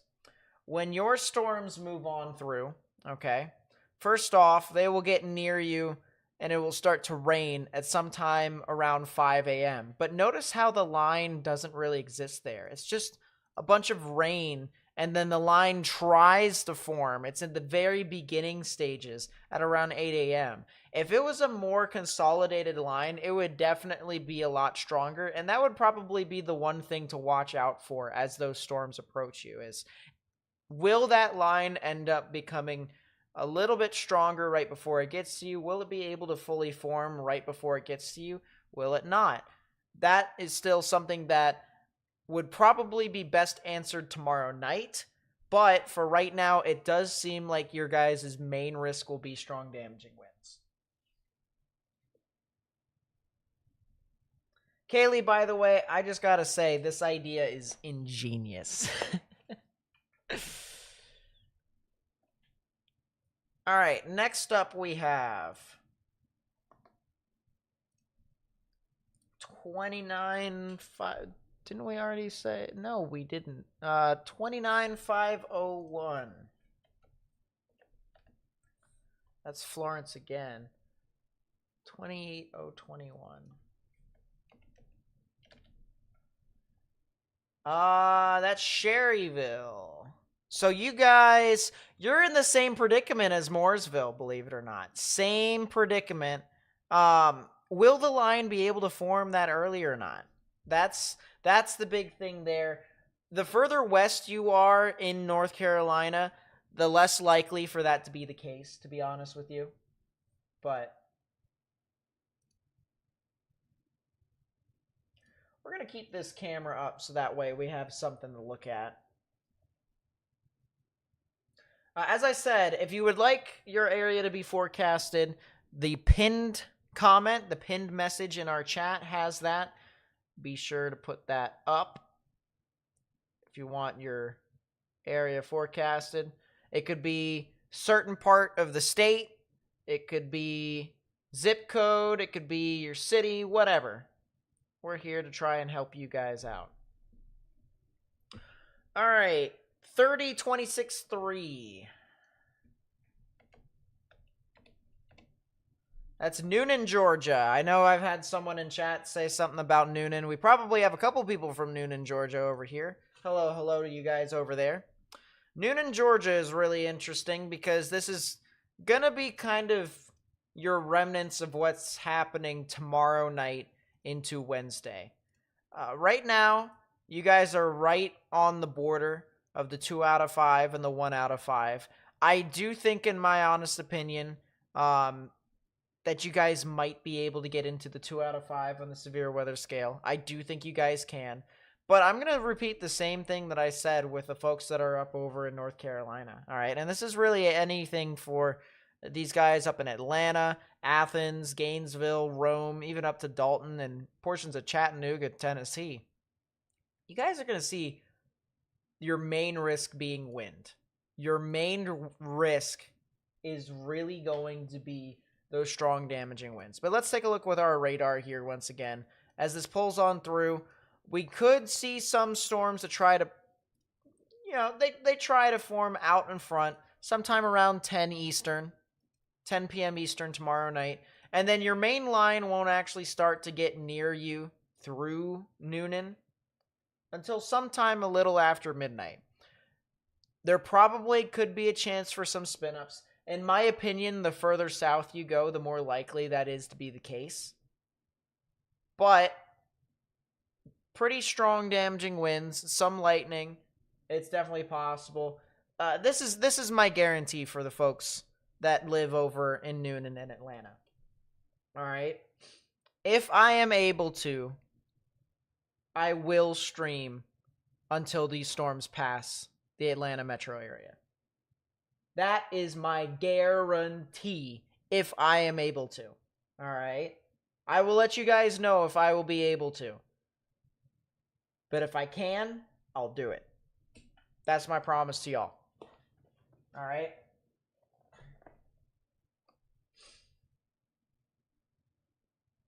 Let's check back on our storms real quickly before we get back into some more forecasts for you all. Will Beavers with the 5. Thank you so much. I really do appreciate the support. I appreciate everyone's support, honestly. You guys are great. You guys have been great tonight. Got some storms that are trying to move about here. Couple severe thunderstorm warnings, too. We got this new severe thunderstorm warning over here. This is for portions of Woods, Major, and Woodward County here in Oklahoma until 10:15 p.m.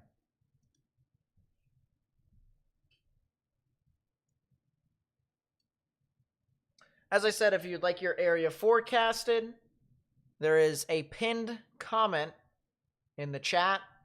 Fill out that form, put out your whatever it may be, location, zip code, whatever. We'll try to get to it at some point in the stream. Of course, there's a bunch of other people that are going to try and do it too, but I don't care. I'm going to try and help out to the best of my ability.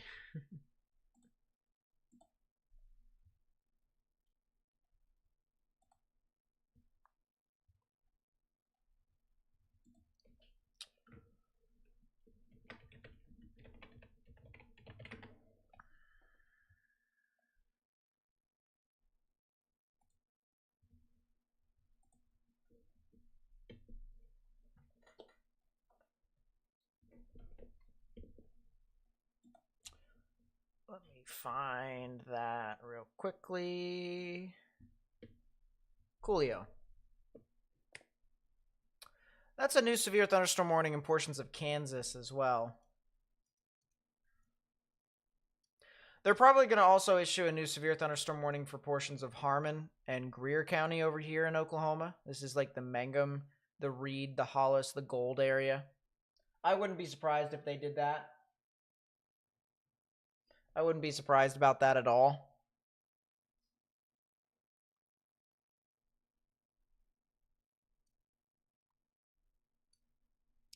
It definitely looked like the rotation that was north of Elk City has kind of weakened a little bit, but it's still there. There's also a new area of rotation. We mentioned it probably about 15 minutes earlier. That was south of Sayre. It's trying to rotate again as well. What we're looking at is the velocities, the winds that are being picked up from the radar, and it can only see winds that move away or towards it. So reds are winds moving away from the radar, greens are winds moving towards. I'm looking at this general area right here to where there could potentially be some spin. The radar may not be able to pick up some of these winds that are moving perpendicular. And so right in there might be some form of rotation near Carter, and that would eventually head over towards Burns Flat here in Oklahoma.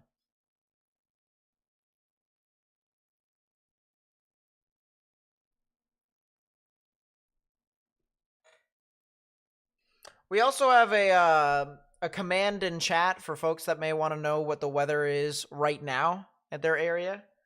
It would be the exclamation point weather, and then you can put in, like, say, Baltimore. So in chat, you can put in there exclamation point weather, and then I think it would be able to tell you. Yep, it would. So if you wanted to know what your conditions are for your area, feel free to do that as well. But that is what we currently got right now. For all of you all who may be interested.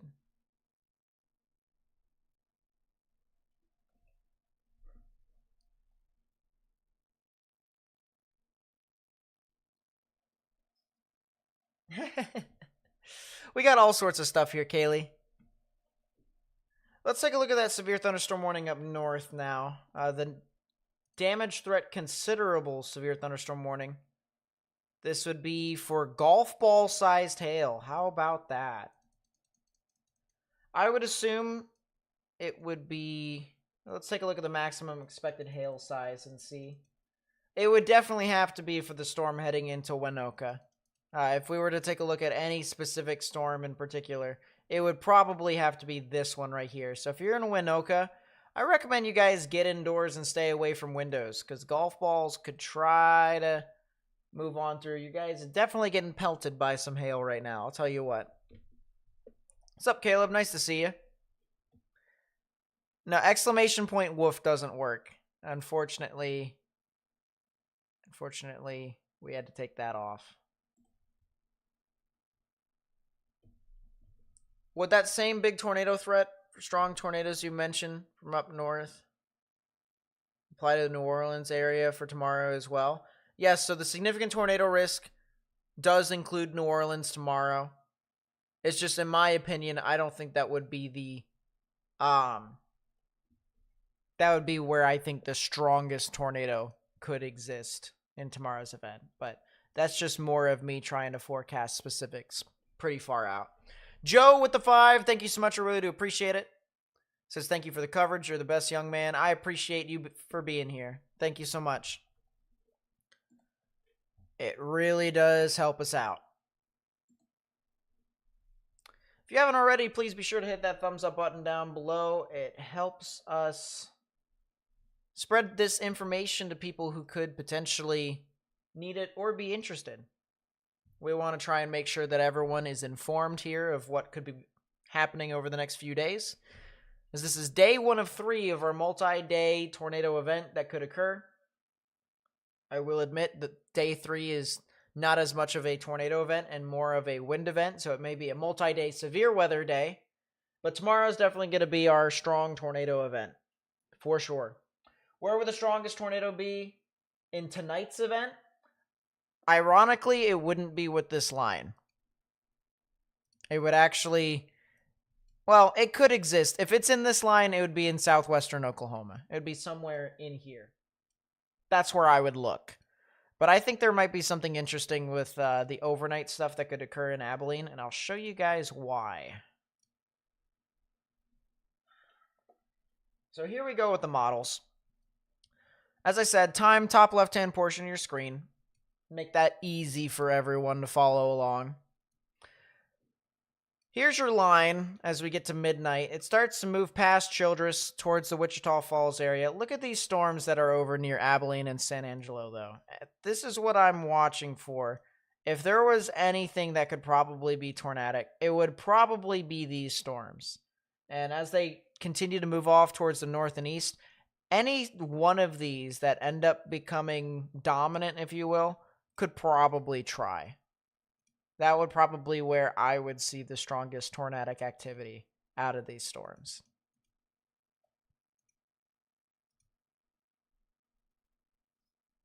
But if I couldn't include these storms, it would have to be southwestern Oklahoma. That's if I was really forced to make a decision. Sean, what's up? Welcome to the stream.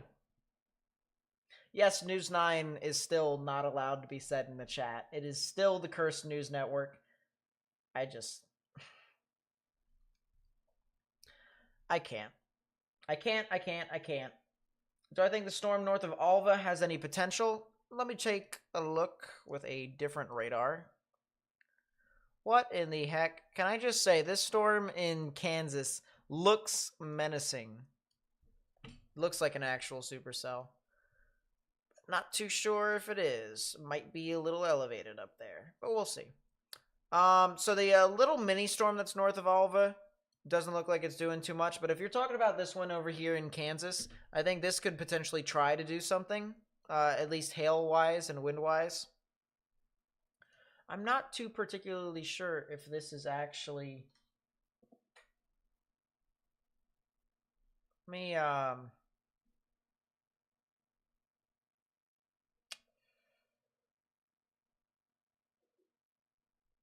Let me get to our LFC heights.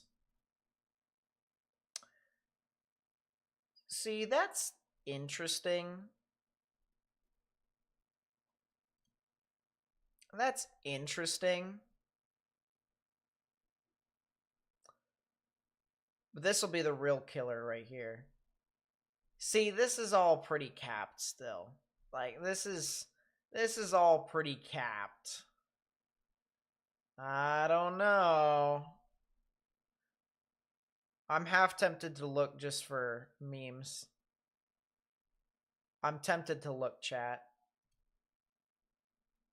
Yeah, that makes sense to me. So, I mean, it could try if it just is able to punch through the cap, but I kind of doubt it. But we're still going to watch it, because that's what we do here. We make sure everyone is taken care of. Not a David Payne fan. More like I'm not a fan of their chasers, because their chasers report anything and everything, even if it's incorrect.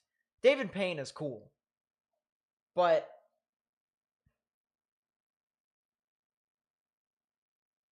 the casters, ugh. They're not safe. They're inaccurate a fourth of the time. It's just not it for me. Where are my glasses? I haven't been wearing glasses in, man,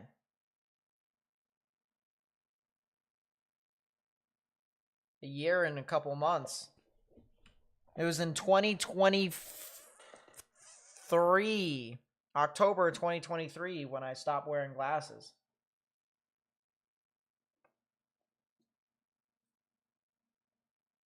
Yeah, as a person who kind of respects accuracy over everything, especially since as a meteorologist or a person who's trying to become a meteorologist through college, and me growing up seeing people crap on weather people for always getting the weather wrong, credibility means a lot to me. I want to make sure that I'm able to be as accurate as I possibly can, so that way I can establish a sense of trust. That's what's huge to me. I'd rather not be the boy who cried wolf.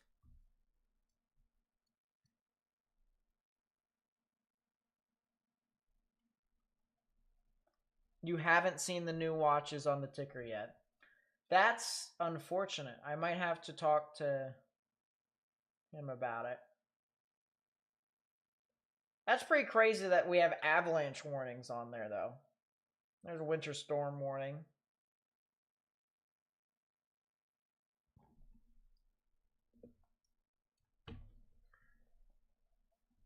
Which would be more dangerous on a magnitude for substantial casualties. Definitely an EF4 or EF5, but it would have to be in a populated area. Yeah, the line is just, it's doing its thing. I'll tell you that. The line is definitely trying to do its own little thing. I haven't been able to see any real well-defined circulations quite yet, and that is the good news. That is some very good news. That storm that's in Kansas, its ZDR arc is not really that well-defined at all. So that tells me that the capping is already playing a critical role. I wouldn't be surprised if this whole line tries to grow upscale. That's a new severe thunderstorm warning covering the old severe thunderstorm warning that is going to expire here in a few minutes. That's for Arapahoe and Elk City here in Oklahoma.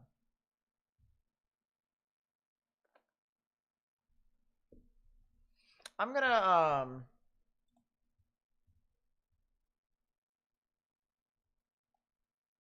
do this here real quickly.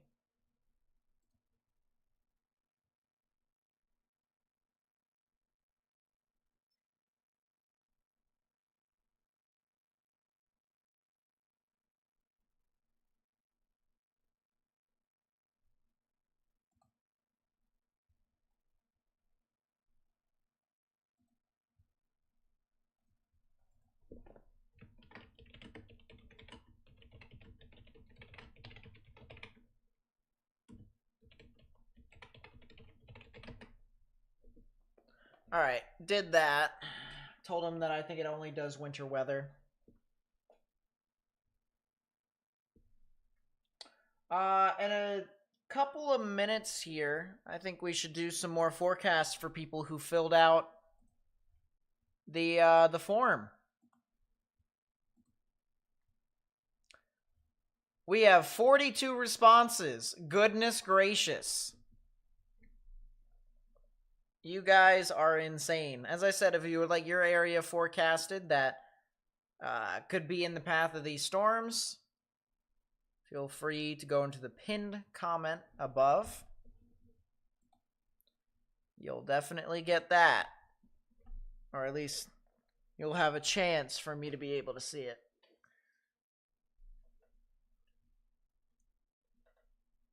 Yeah, I don't see anything too crazy with rotations right now, which leads me to believe that we could be all right. At least for the time being.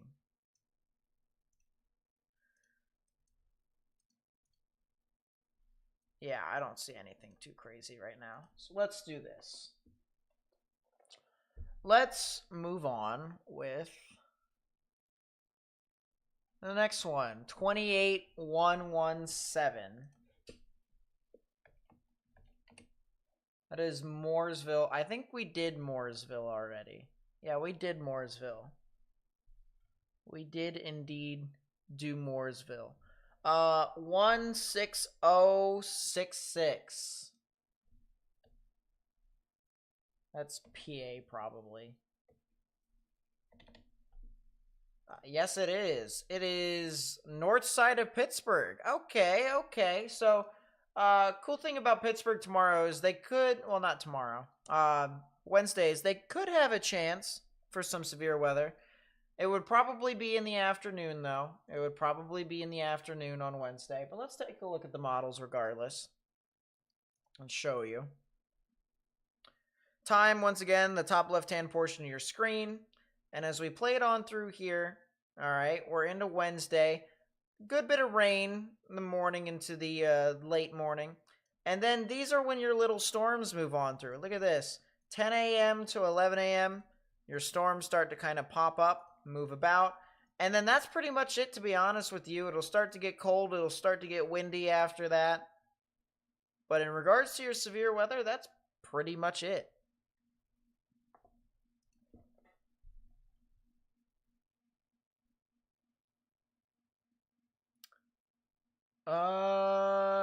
Goodness gracious. Man, oh man. Andrew with the 5. Thank you so much, Rude. Appreciate it. Says, I'm glad you're back, man. Hope life is treating you well. Lately, it has been doing pretty well for me, so I really do appreciate that. Thank you much. Thank you much.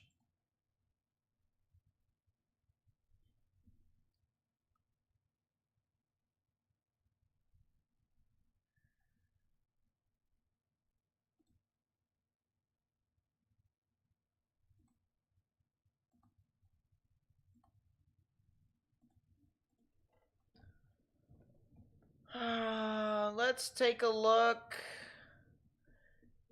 73573. Waurika. All right, all right, all right. That is southwestern portions of Oklahoma. Here we go. We're starting to get into the stuff. So for today, you guys are in the 3 out of 5 on the severe weather scale. I do think you guys could probably be seeing some strong damaging winds overnight. Probably 60-mile-an-hour wind gusts. Maybe the chance for a spin-up tornado, but I don't really see it to be too crazy. We'll put the models up here regardless for you all. So storms start to kind of get into your area here sometime around 2 to 3 a.m. Sometime around 2 to 3 a.m. It's pretty broken. The storms aren't exactly that organized, but there is going to be some substantial rain, maybe some wind gusts, a lot of lightning and thunder. So don't be surprised if you get woken up. I don't think it'll be too crazy by the time it gets to you, so you should be all right. If you'd like your area forecasted, once again, pinned comment. The pinned comment in the chat is where we shall find it. Select destination for responses. Cool.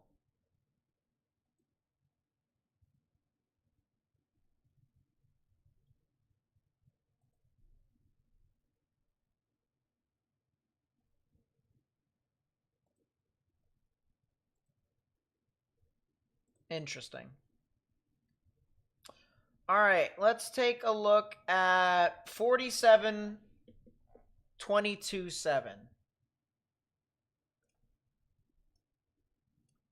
47-22-7. That is Comiskey over here on the border of Indiana and Kentucky.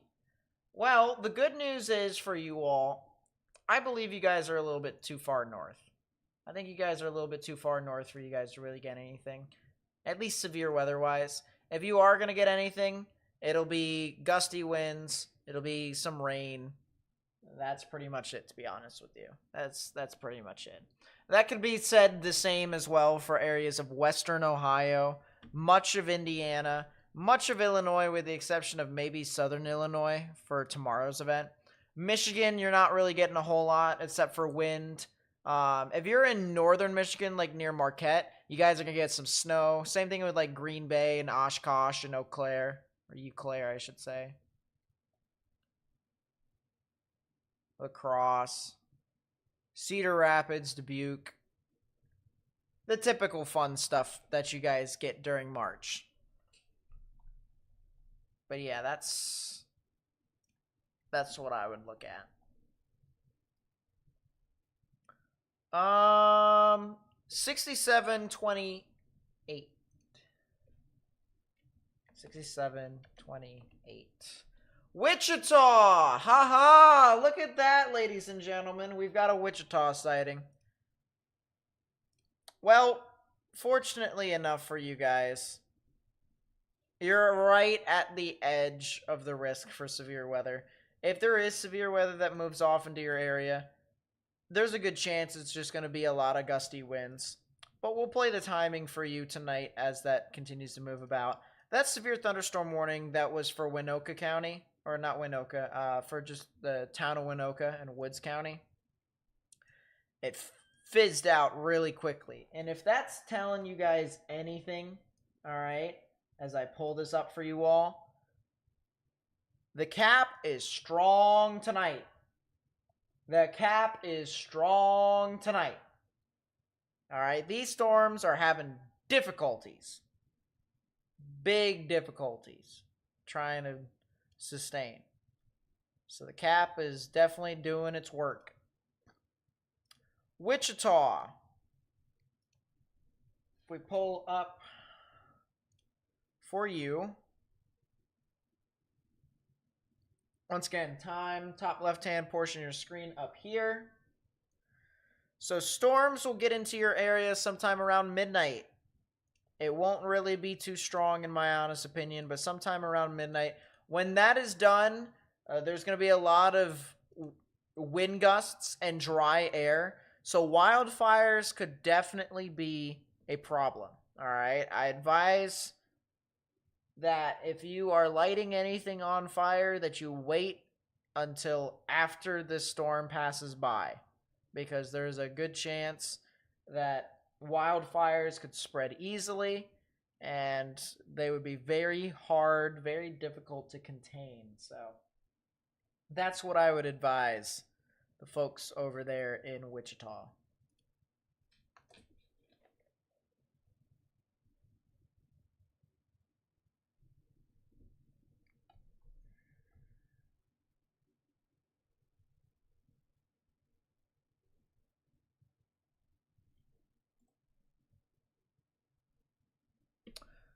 All right, Tavares, Florida.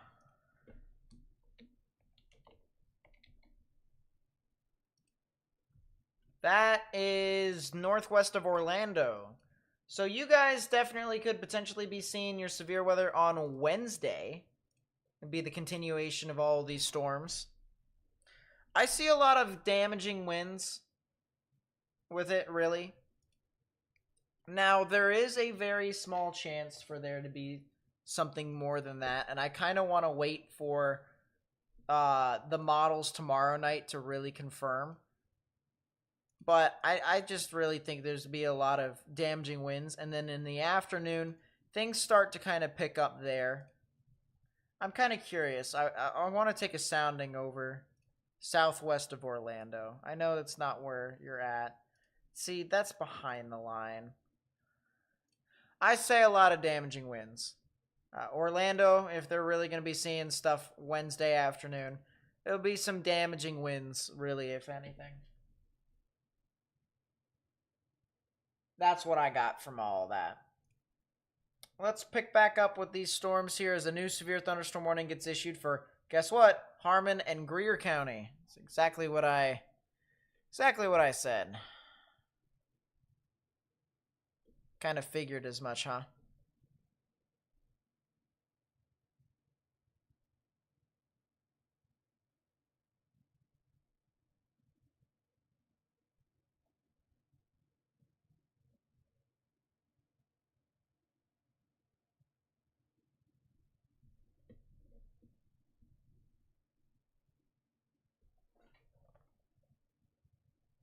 I'm kind of tempted to fix the other stuff, but we'll keep the winter weather up here for right now.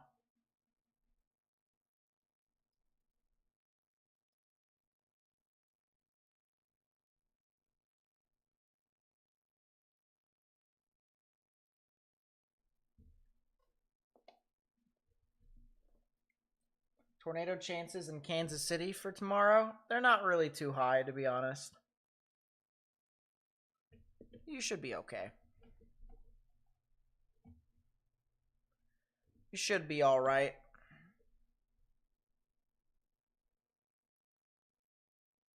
Yep, it's been good for right now, Brendan. I appreciate it. I appreciate you coming around. Mentioned earlier the main concern, Midland, South Carolina, 60 mile per hour wind gusts. Can you explain further as to what kind of damage 60-mile-per-hour wind gusts could do?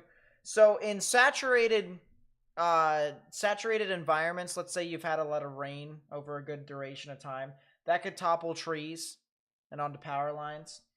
In non-saturated areas, that could blow shingles off the sides of houses as well as some tree limbs down.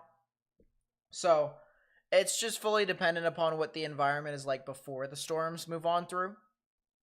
But those would be the general basics. If you have any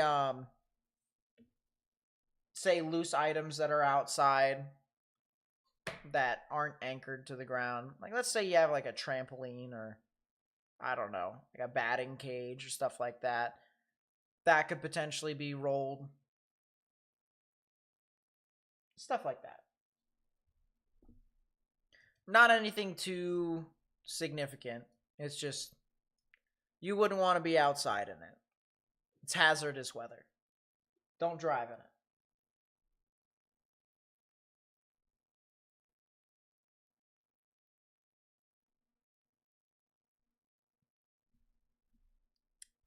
Well, there is a little bit of rotation here that I'm watching, at least with this area west of Mangum.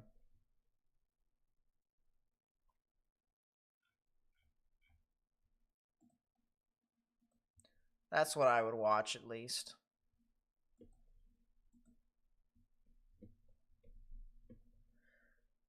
This little small area right here, it kind of just juts out a little bit, like a little bit of an arc. If you can get a little bit more of these greens to punch in, you could potentially see a little spin up there near Mangum and Granite. There's another area like that that's near Gold. Trucker in Tallulah for the night, how bad is it going to be for you in the morning? That's a good question. Let me pull up the outlook for tomorrow as well.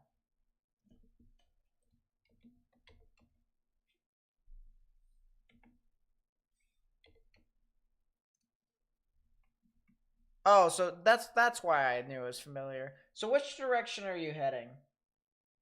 Oh, you're heading west on 20. That's it says on there.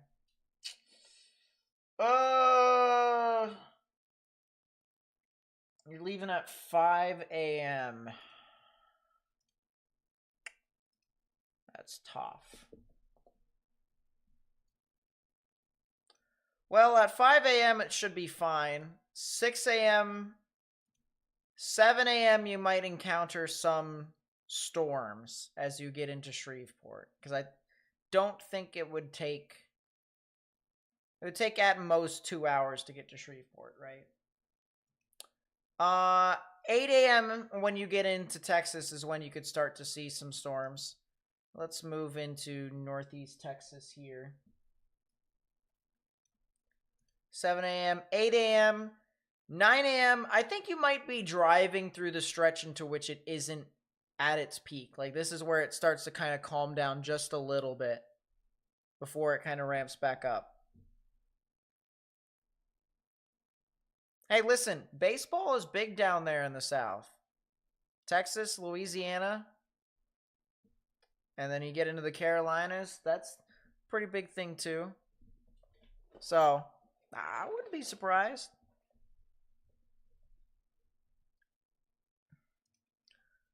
But no, I think you kind of get there when it's sporadic, but not organized. And then once you get past the main area of rain, you'll experience a lot of wind. That's the one thing I will say.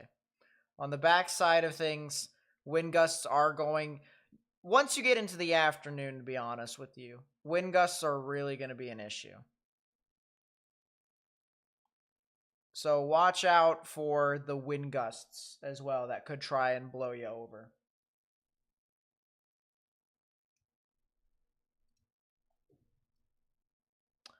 Looks like I'm kind of curious as to which direction they're blowing from. So if you continue to head west, The good news, to an extent, is it's going to partially face the front part of the vehicle. So you might be driving into it head on, but it'll have to depend because there's some times into which the wind can come at an angle depending upon at what stage the storm is at.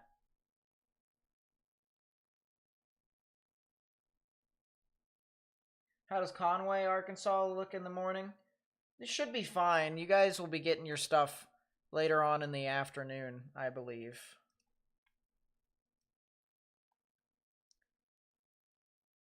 Yeah, it'll be like... So in the morning, you'll get your rain. The stronger stuff probably won't blow through until about a little bit before noon, maybe around noon, something like that.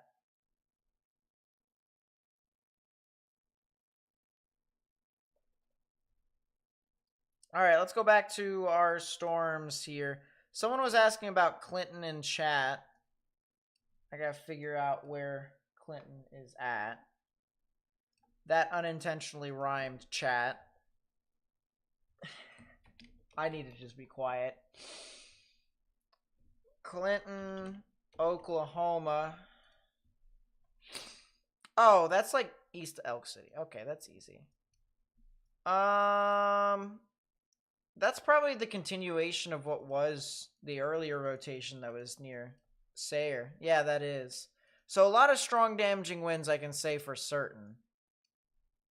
Might be a little teeny bit of rotation just to the west of New Cordell. But it's not anything super sustained. But there is definitely a little bit of rotation. So Burns Flat, Dill City, Bessie, New Cordell.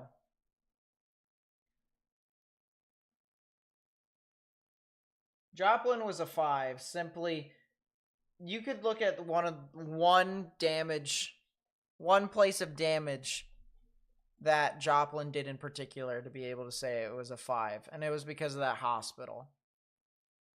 That hospital, it was just absolutely devastating.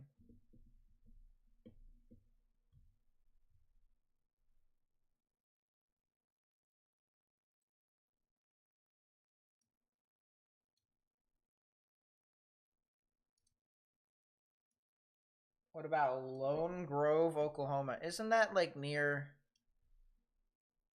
I thought it was... I might just be thinking of Grove. That is not what I wanted. I'm not going to install the update right now. I'll install it when I'm done with this stream. Lone Grove, Oklahoma. Is it? Oh, it's near Ardmore. You guys are definitely going to get your stuff overnight. A lot of gusty winds. Gusty winds, I'd say. There might be a chance for a spin up. It would be around 4 or 5 in the morning, but other than that, what are we looking at? That's a new tornado warning.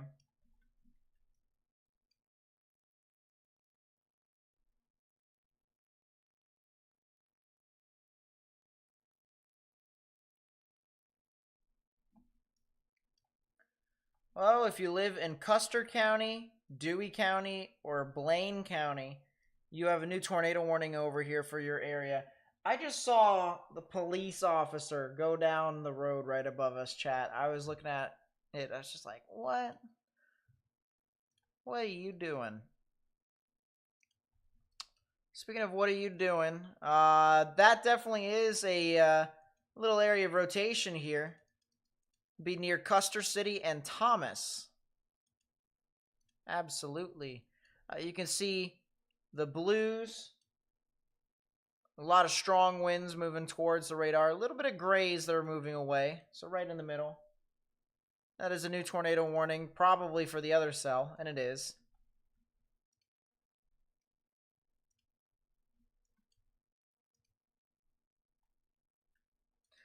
So definitely the spin-ups are spinning up now, or at least they're going to try to spin up. If I were to watch for a spin-up in particular with this storm near Burns Flat, it would be just a little bit to the north, right here. There seems to be a little bit better stacking of the velocity, some brighter greens, And then I know we have some de-aliasing here, but this would be some brighter reds right here. Regardless, if you're in Bessie, Oklahoma, you need to get in your safe space.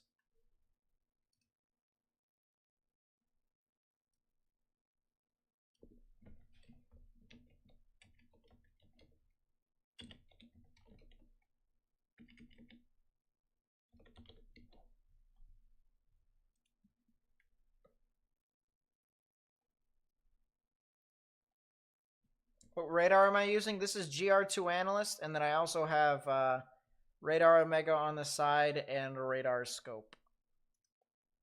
But GR2 Analyst is the one that I use the most. It looks like the cell that's near Burns Flat is actually gusting.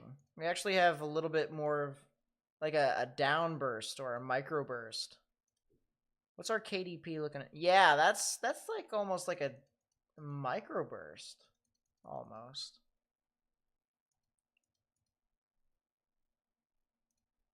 Kind of crazy. Either that or it's just a strong downburst, the RFD. One of the two.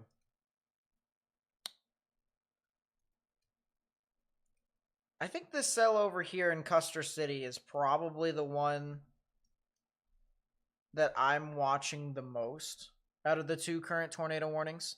But if you live in those areas, once again, it is good for you to be able to get into your safe space. Take your proper precautions if you can.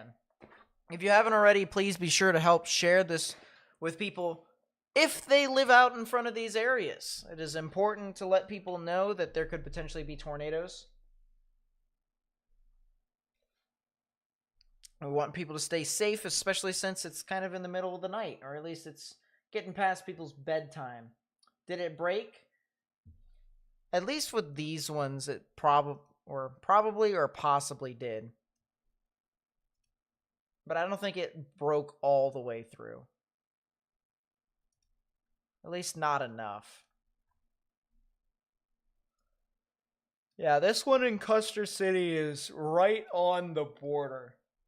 Right on the border.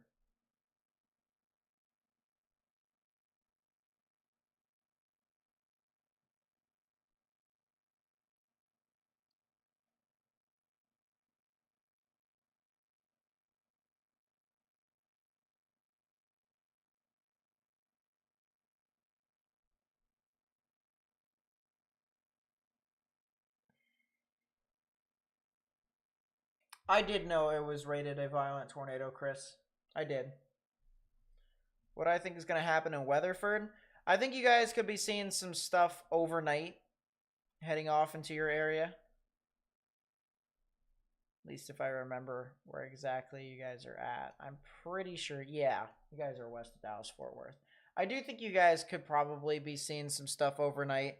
You guys may not see some stuff until like maybe 4 or 5 in the morning, but strong damaging winds, spotty hail, maybe the chance for a spin-up tornado is possible, but it'll be the main risk overnight tonight is the wind risk. My day's been okay, Logan. And tomorrow, all I gotta say is I-20 from Monroe to Jackson, and then up and down the Mississippi River from Vicksburg to Natchez. That's where I'm watching. Little secondary area along the coastline from New Orleans to Mobile, but other than that.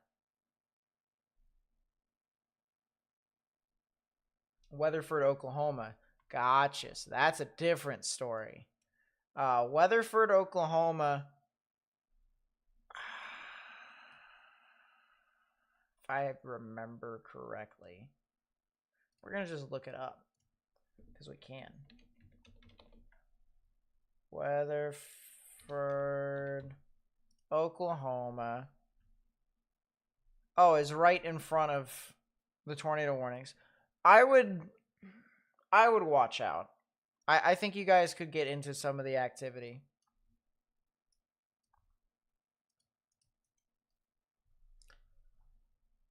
It's at minimum a lot of damaging winds. A lot of strong damaging winds. If you're not in a sturdy structure, let's say you're in a mobile home, it could be best for you to go to you know, like a shopping mart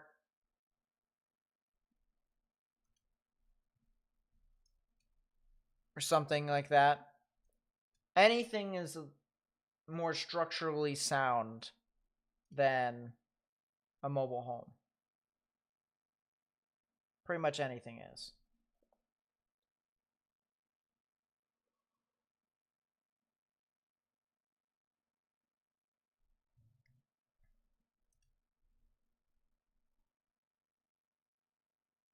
Is my tornado sound broken? Did you guys not hear the tornado warning?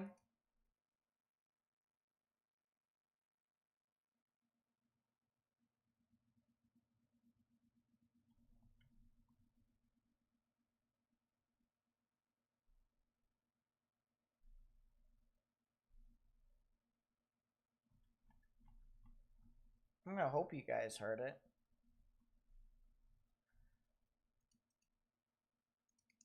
Yeah, it still looks like we got some stacking over here right next to Thomas. No? What? I heard it. That's weird. Wonder why that is.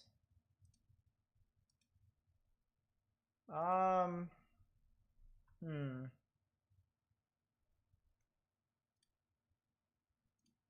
That's strange. Why did that not sound? Because I heard it.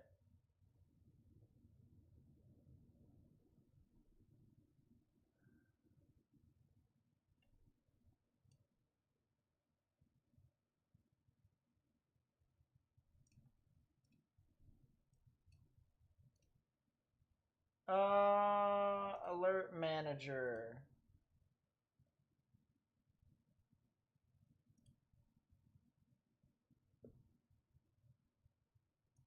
Could it be possible?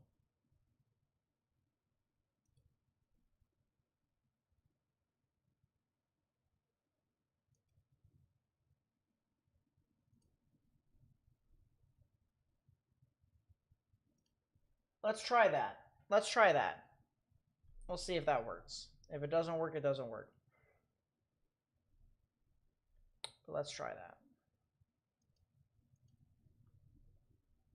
Hopefully, we don't get any more tornado warnings. But, you know, we can't promise that.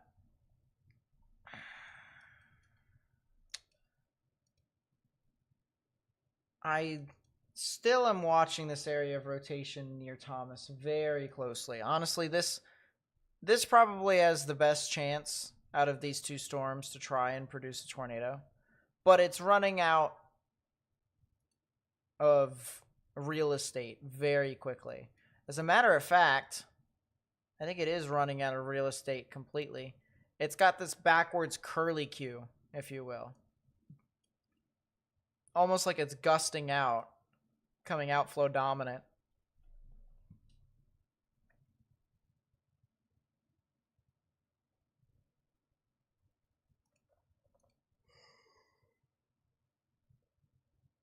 So based off of what I see from that, a lot of strong damaging winds heading into Thomas and Faye.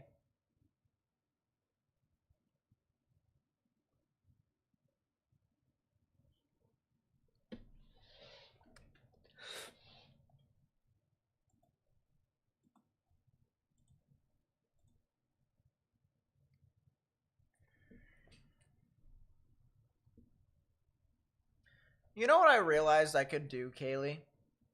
With the location check form? I could just go through individual because it puts in the earliest submitted. So, like, whoever did it first, and then whoever did it second, third, and fourth, whatever. And then every time I do it, I delete the ones that I've already done. It would at least help our sanity, wouldn't it? Just a little bit. Just a little bit. I know my last stream holds the best title because it is the title. It is the stream of all streams. That is where I made people Look at my buns.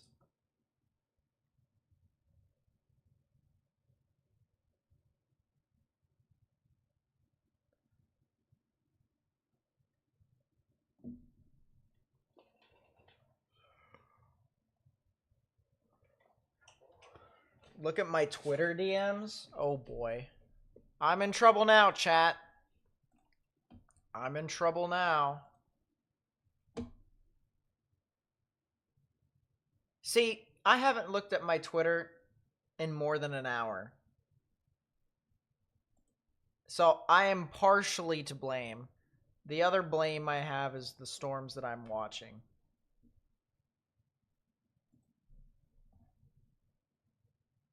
Great idea, Nate. No, it is not. It's not my idea.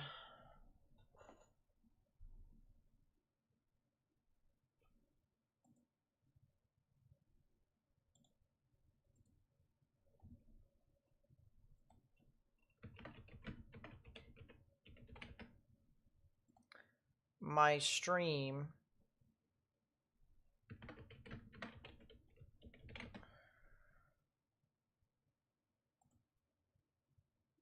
Lamau.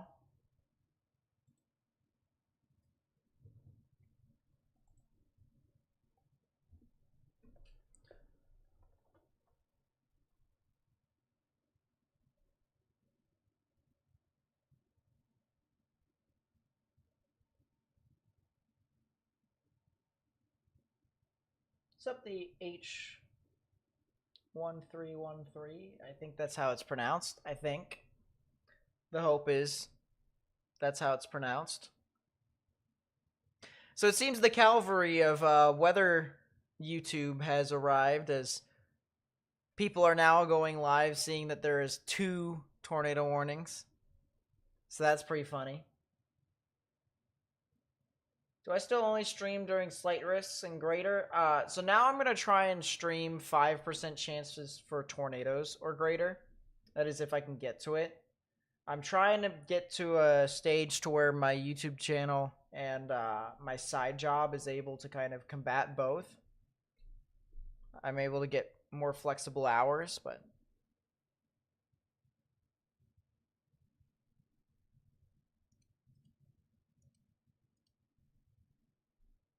you know, chat, if we stay up for another hour, we actually get the next outlook from the Storm Prediction Center, which is pretty cool.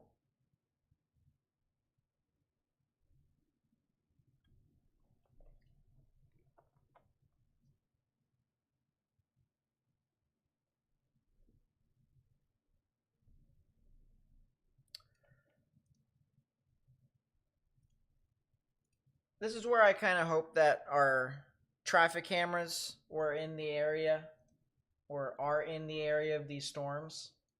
Unfortunately, if we look at our camera map, we don't exactly have a whole lot of cameras. Reed caught a tornado on stream. Was it yesterday or was it today?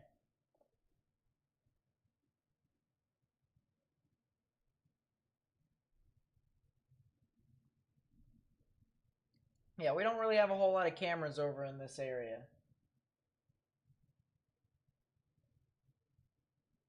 I appreciate that, Mark.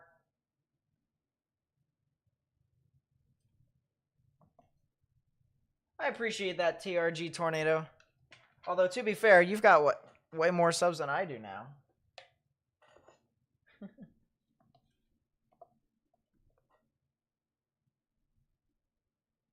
That is indeed some weed trimmer right there.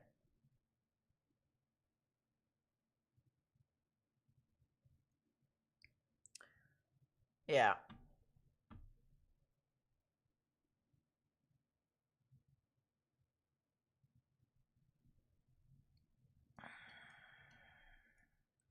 Yeah, as I said, the best chance for a... You know what? I think a tornado did spawn here in Custer City. You want to know why I think that, chat? Because the original rotation has now occluded. Watch this here.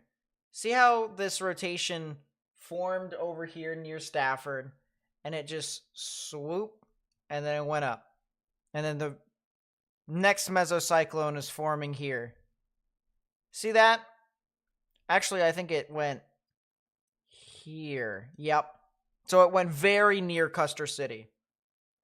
So if there was a tornado, that's what I would expect.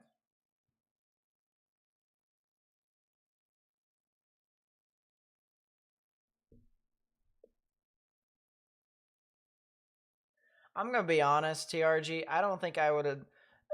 Getting to where I'm at right now, I never thought I would get to this stage. I still don't even think I'm going to get to anything higher than this, but I'm still going to just keep going anyways.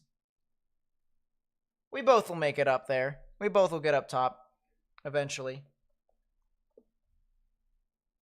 But yeah, I do think this rotation here occluded. So basically it detached from the original thunderstorm, the original mesocyclone. And it kind of just went its own way, like a very, very bad breakup. That's the best way I can put it. So I don't think it's on the ground right now. It's definitely gusting out, a lot of strong winds. If there is a new tornado to try and form, it'd be over here near Thomas, heading over to the Watonga and the Greenfield area. That's what I would look for.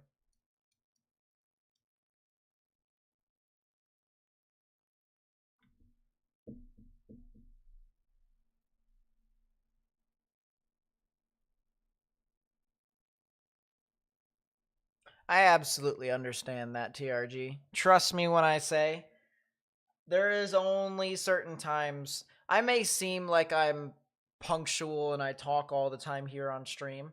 In person, if you get to know me, I'm kind of introverted. So I definitely understand.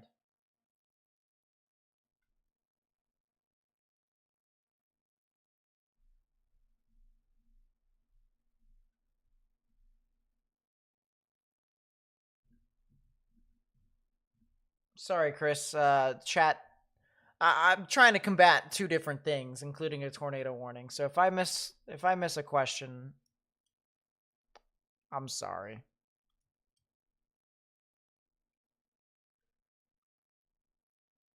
I'm assuming it has something to do with the Greenfield tornado, though, because that was what we were talking about last with you and me in chat. I'm assuming.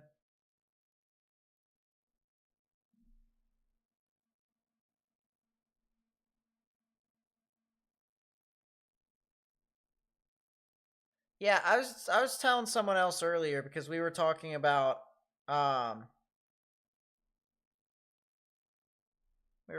how long I've been on YouTube for. It's been a long time. I'm gonna be 23 in April. I started streaming when I was 18. How crazy is that? The journey it's been since 2019 until now.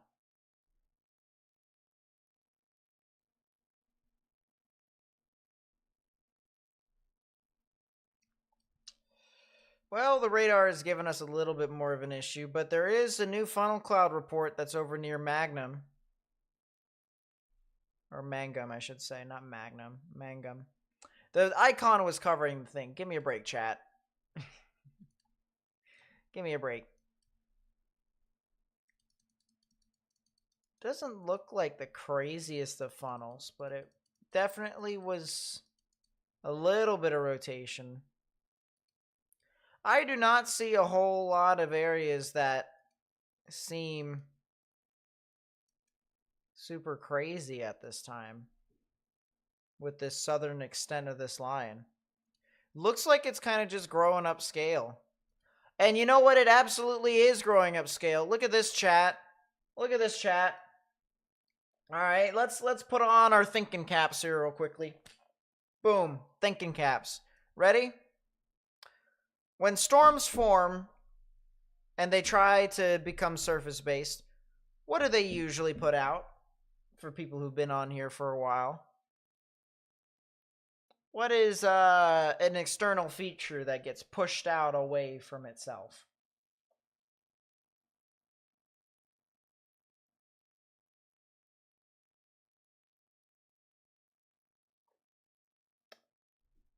And while we wait for chat to answer that question,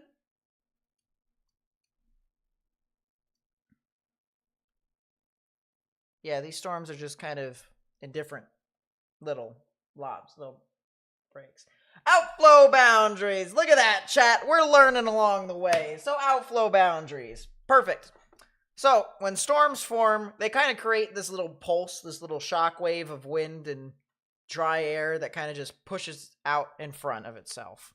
Well, ladies and gentlemen, what if I could tell you we could see that on radar?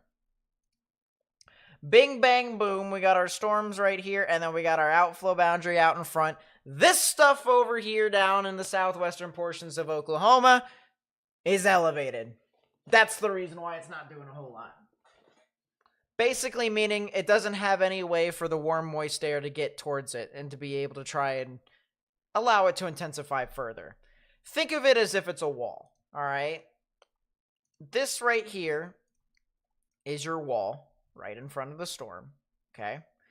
And you try to get the moisture up through, and it just hits the wall. Thunk, can't go through the wall. Boom, done, over.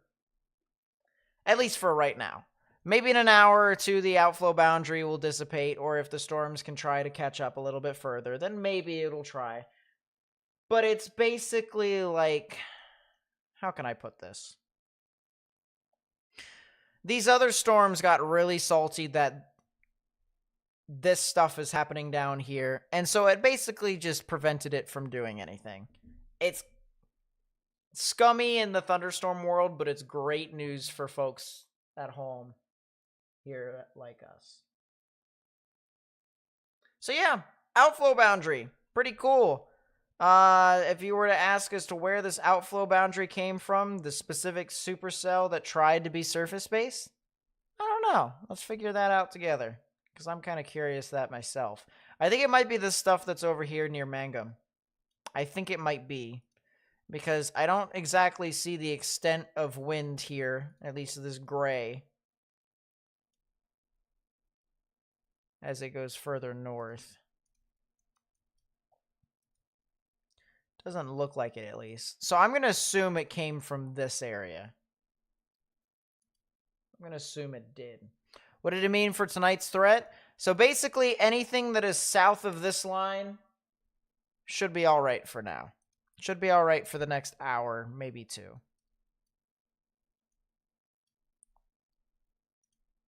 But these storms are definitely going to still be severe.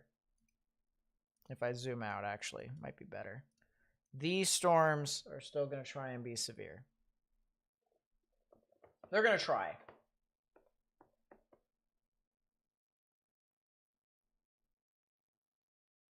Yep, a lot of these storms currently have a cap right now. That's the reason why it's not doing crazy amounts.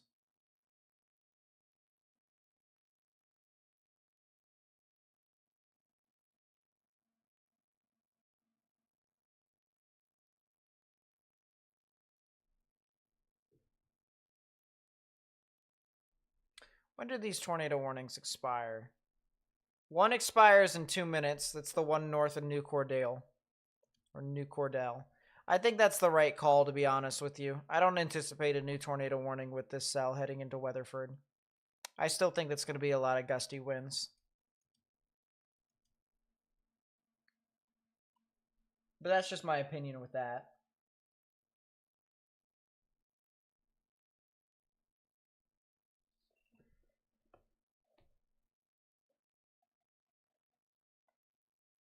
Oklahoma's boring. Don't waste your time, misery. Focus more on New Orleans area. I'll be focusing on New Orleans tomorrow. I'll tell you what, New Orleans is definitely going to try and get some stuff, but it won't be as crazy at the moment right now. So I'm making sure the people who are getting stuff right now get their information. I think we're going to be live for another hour, hour and a half maybe. And then we'll be on like standby. That's if the trend doesn't include any more tornado warnings. That is a GFS moment. Thank goodness I don't pay attention to the GFS, because that thing is stupid.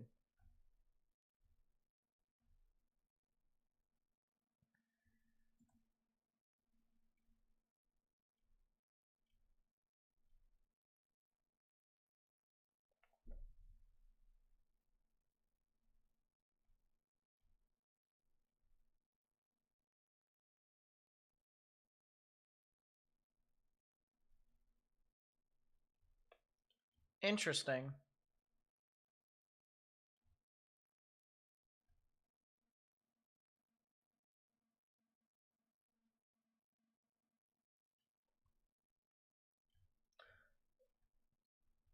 All right. We have that on the side there. Everything we need. Thoughts on northwestern Arkansas tomorrow morning? A lot of wind, to be honest with you. It's going to be a lot of rain before the wind happens, though. Line outrunning Cape is on the north side. That's why that line died so fast. That's a good point. Let's take a look at mesoanalysis and see what he's talking about. Mixed layer Cape. 3 Cape. That's not what I want. 3 Cape. Yeah, I'll tell you what. It doesn't exactly look stellar, does it?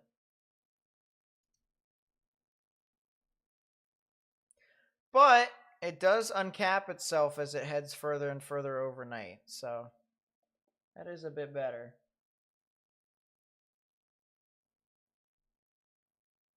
But yeah.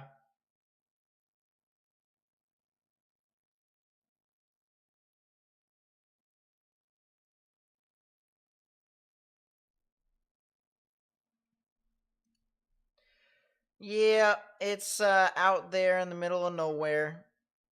Meanwhile, this stuff down here is still in a good amount of energy. Probably will stay like that for a while.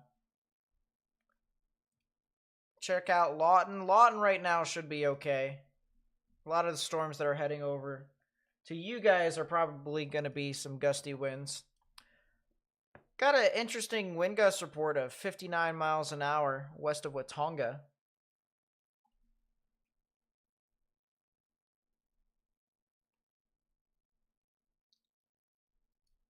Lone Wolf. That's Granite. Yeah, so that's the one that was over near Mangum. It definitely looks like it's trying to spin up, at least temporarily. I do agree that it is trying to vertically stack. Heh, big mistake on my part for doing that. A little bit of a ZDR arc there, too. That tells me that the updraft is starting to intensify. Yeah, this is definitely a embedded supercell. As long as this embedded supercell stays alive, honestly, anything that's south of this storm isn't going to do a whole lot. That is a new scan.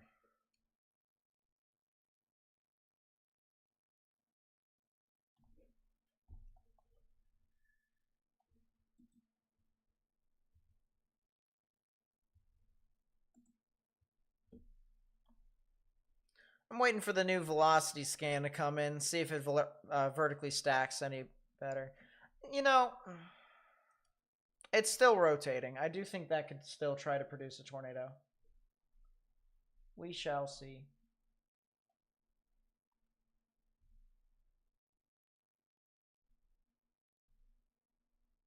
I appreciate that, Game Kid. We're 3 subscribers away from 51.1. We're getting there, chat. You can see the subscriber count in the bottom left-hand part of the screen. It is also officially midnight Eastern.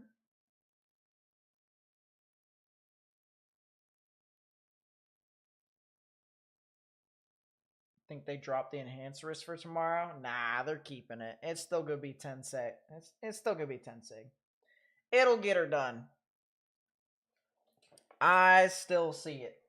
Mississippi River, I-20 from Monroe to what's its face, Jackson, and then from Vicksburg all the way down to Natchez.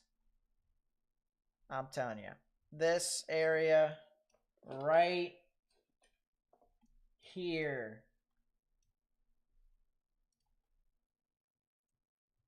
right here. Hey, severe thunderstorm warning. It's there. It got updated. Clutch. We're good, chat. It updated. I just noticed the severe thunderstorm warning. We're good. It's clutch. Right in there. That's where I'm watching. And then my secondary area tomorrow. It's the coastline. You know it, what it is. New Orleans, all the way through I-10 to Panama City. That overnight threat as well. Coastline, it'll get her done. Those are the areas that I'm watching for tornadoes tomorrow. But if you ask me where my strongest tornado could be, if a storm can get right, and I do think it could, right in here. Right in here. That's where I'm watching. That corridor is tough.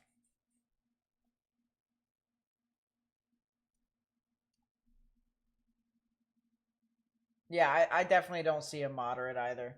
I see the ceiling trying to be a moderate if it can intensify further, but I doubt it does that. I doubt it does that. Yeah, look at that. We got our severe thunderstorm warning, tornado warning, stuff like that. All of it right in there. I might go upstairs, get myself like a bag of snacks. I don't know. We'll have to wait until this tornado warning dies out in 9 minutes.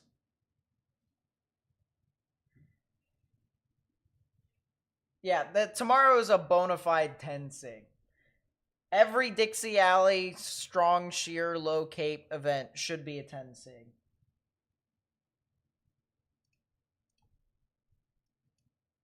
Every one of those ever.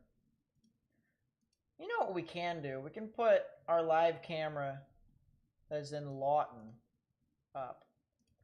Hey, that's better. Look at that. We got our camera in Lawton. What about Tuscaloosa? Tuscaloosa won't be getting their stuff until overnight, Tuesday into Wednesday. Well, actually might be a little bit sooner than that. Is it a little sooner than that? That is a good question. Tuscaloosa. Could see storms as early as 3 to 4 p.m. Your strongest storms would be at around 8. And then it'll be completely gone by 10 to 11. I really don't see that crazy of a tornado risk for you all, though. Man, just look at that right there. That right there is a vorticity axis that... Whew, if you just get a storm that rides on that, it'll be a storm chaser's dream riding on I-20. But I'm kind of hoping that it doesn't happen at all. Let's just hope that it just busts. Do you think these storms will fire up later near Kansas City?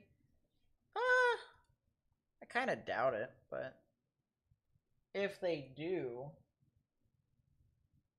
it'll be sometime in the early morning at around 3 a.m.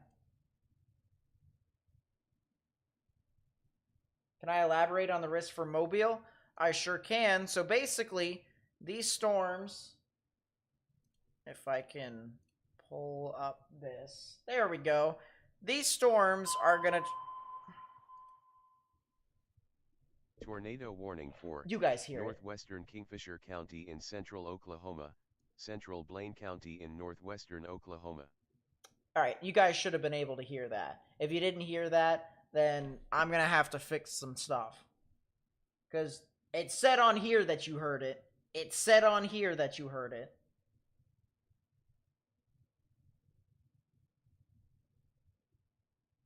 Okay, cool. We're good.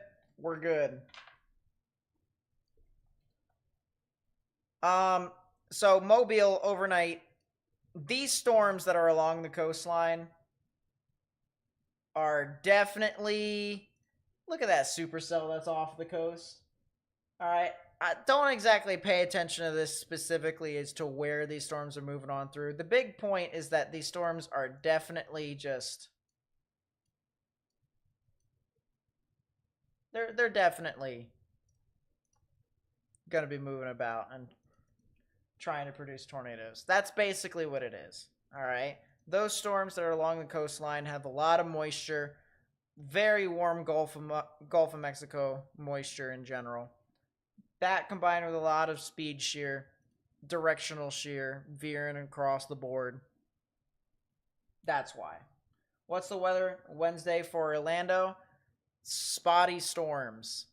That's really it. I that's really it.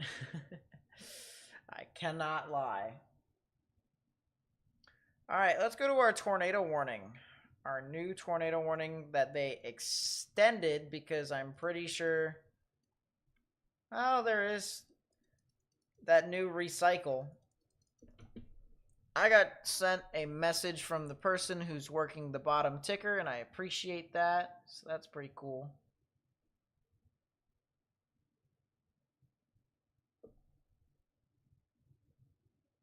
Gotcha. If there are no severe warnings, it'll show the watches. I was going to say, because earlier.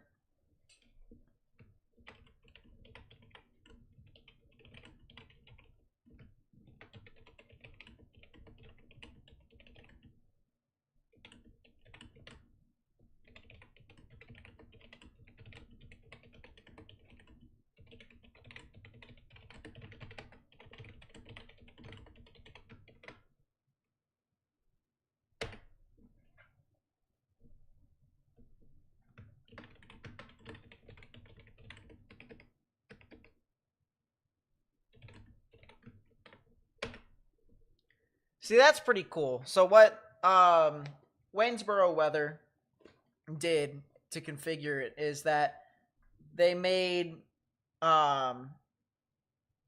prioritize severe alerts for the ticker, which is pretty cool. That's pretty cool. I'm really appreciative of this bottom ticker. I really am. It's pretty cool. I like it a lot.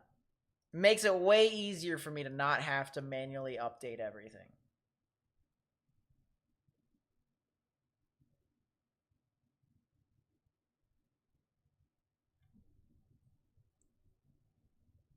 Watches and warnings, that is. But yeah, once again, new tornado warning over here for Watonga here in Oklahoma. This has some pretty classic structure to it. It's got this classic hook that's trying to wrap around in the front. Little bit of a ZDR arc.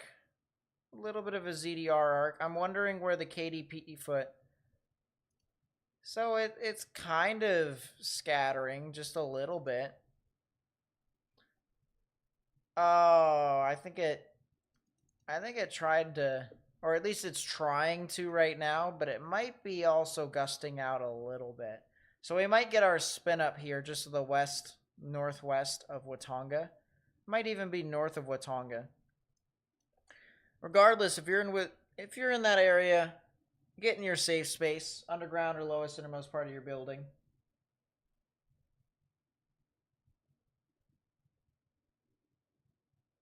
What's up, Gone Chasing?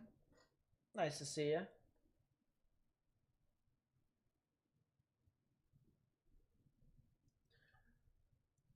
That storm that's near Weatherford that was tornado warned still is kind of pretty gusty at this time. Just a lot of wind. Our supercell that's creating our outflow boundary is still trying to do stuff. It was near Lone Wolf. Now it's heading towards Comalty, Hobart, areas north of Babs and Gotebo. We'll watch out for that. Still have a very well pronounced outflow boundary, though.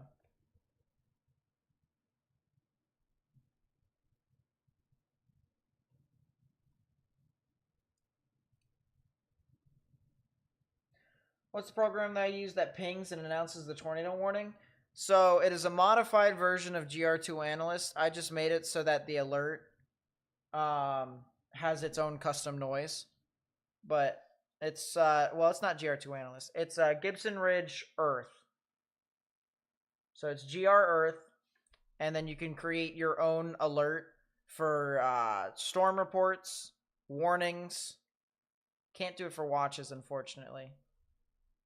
But yeah. There's some weird screen tear happening. Ugh.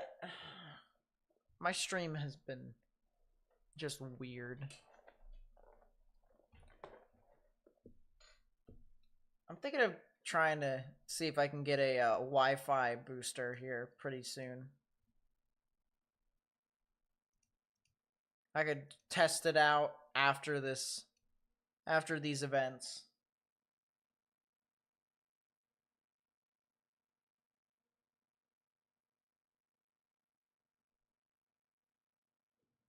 What have you missed? Not really too much, besides us talking about tomorrow and Wednesday as well, because tomorrow is going to be the best chance for the strongest tornadoes.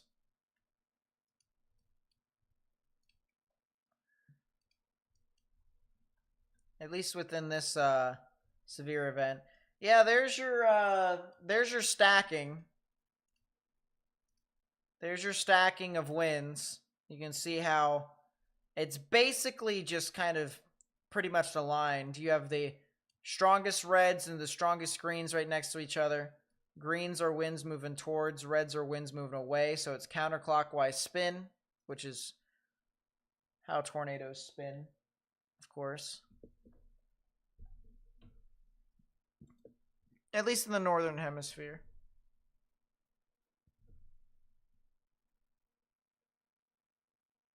How hard is Texas getting it around 4 to 5 a.m.? Should be some pretty strong winds, maybe even the chance for a spin up or two in northern Texas. Let's say near like Gainesville or Bowie. We say Bowie over here in Maryland, but Bowie over there in Texas. I don't live in Maryland. I've went to that area in Maryland quite a few times. And the amount of times I've traveled over into the DC Baltimore area is, the answer is yes. So I've always found it a little weird or interesting.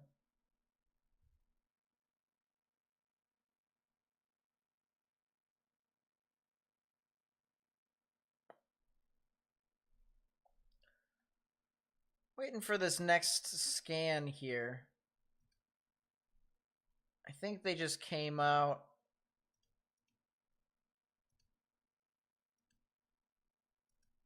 No, it hasn't yet. So there's probably going to be a new reflectivity scan coming out in a second. I'll take a look at these storms that are moving on through Hobart right now, because they probably have a new update, and it doesn't look like it's doing too much. Take a new storm motion from Vector. And yeah, it just looks like a lot of wind at this time. I don't see a whole lot of crazy rotation, if anything. And as I said, south of that, I mean, good luck getting anything over with that.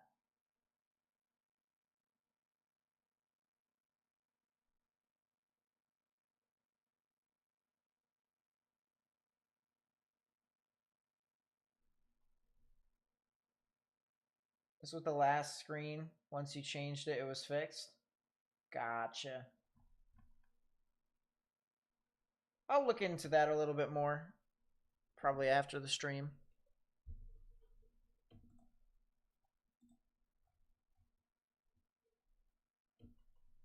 Well, we did hit 51,100 subscribers, so that's pretty cool. Thank you, chat. Appreciate you guys growing the community. Make sure you guys have post notifications on. You hit that bell. As I said, we try to upload every night at 8 p.m. unless we stream. We're going to be streaming tomorrow, so hopefully folks are going to be paying attention to us tomorrow as well. Or anyone else who's covering this event, because anything, any sort of information is good information. At least the kind of helpful ones.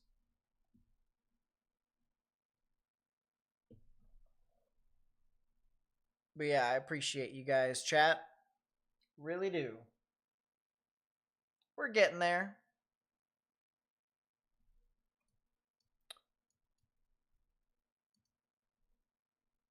If it weren't for this radar de-aliasing, I probably would be talking about this rotation near New Cordell. But it's not gonna let me.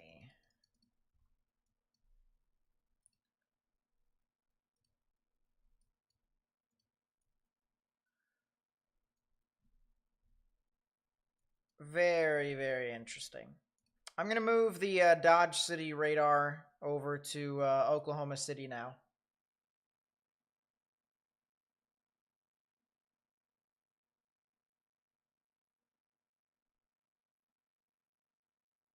Yep, you're in here, old Kraken. You are seeing it. Still some decent rotation with that Watonga cell. I'm going to have to check the... Yeah, I mean... It looks like it's still vertically stacked.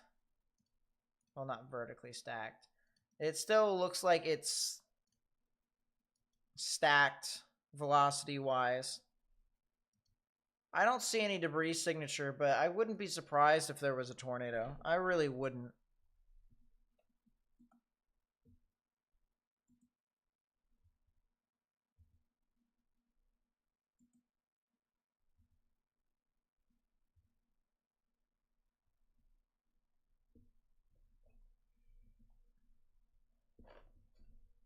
We've been going on for about almost 3 hours now, chat. In about 40 minutes, it's going to be the new update, the day one convective outlook. We're definitely staying up for that.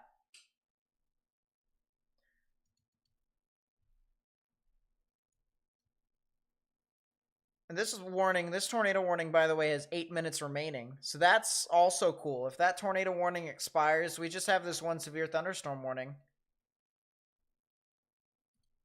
That expires at 11:45 Central. So how cool would that be, chat, for us to not have any warnings? I don't think that's going to be the case. I think they're probably going to issue a new severe thunderstorm warning, especially as it gets closer to OKC. But to have a stretch to where you have no warnings, that would be pretty cool. I definitely enjoy that.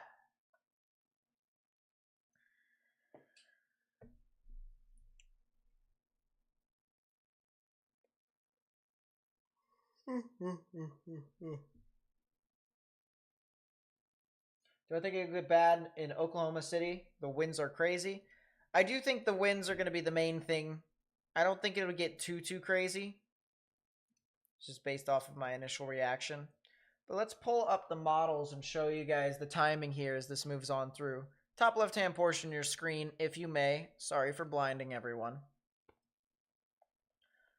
And once it gets to Oklahoma City, it does look like it becomes a lot more of a prominent wind event. A lot of strong damaging winds. This is probably where things start to become a little bit more widespread in your spin-up tornado department. And then once you get to like 3 a.m. and 4 a.m., that's when things start to kind of break apart in Oklahoma and things start to become interesting in portions of northern Texas. Kaylee with the spout spotter. Thank you so much. I really do appreciate that. Thank you much. Thank you. Thank you. Caleb, see ya. I will probably see you tomorrow. You'll probably be back tomorrow, if not Wednesday. If not at some point in the very near future. But have a good night. I will talk to you at some point. That is some gusty winds. Look at that heading into Sherman according to this model. That's kind of crazy. How about them apples? And then the storm's out in front. Is that a discrete? No, it's a semi-discrete supercell that's east of Dallas. Yeah, okay. I kind of want to take a meme sounding. Because as I said, this is not... All this stuff here that we're looking at right now is only just a guesstimation. Like, it's not actually legit.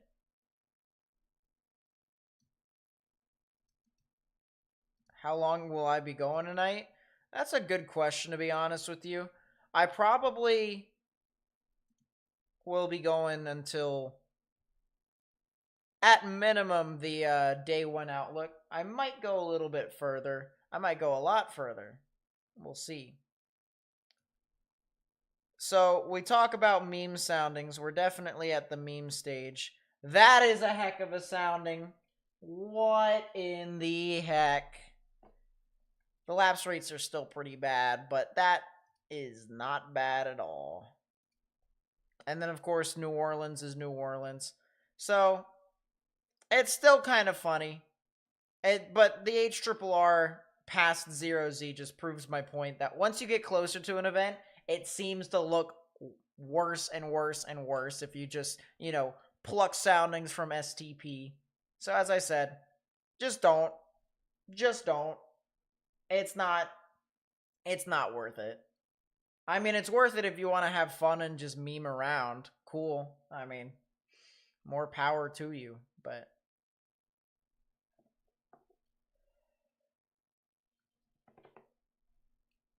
if you want to actually do stuff in weather, not be debated.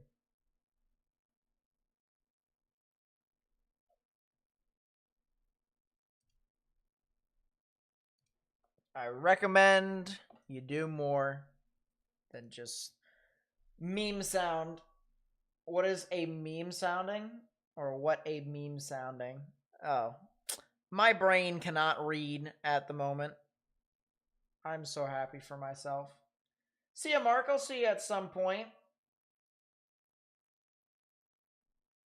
Thank you so much for being around. It's good to see you.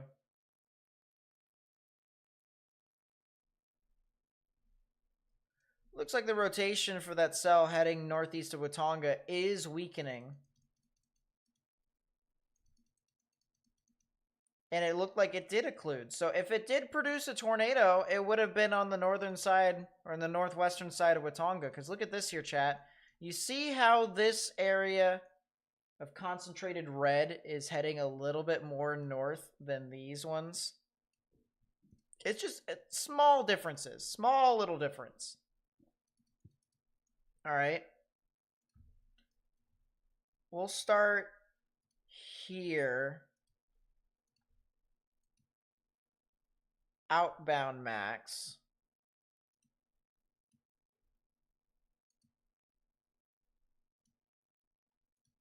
Or we can do O max for short.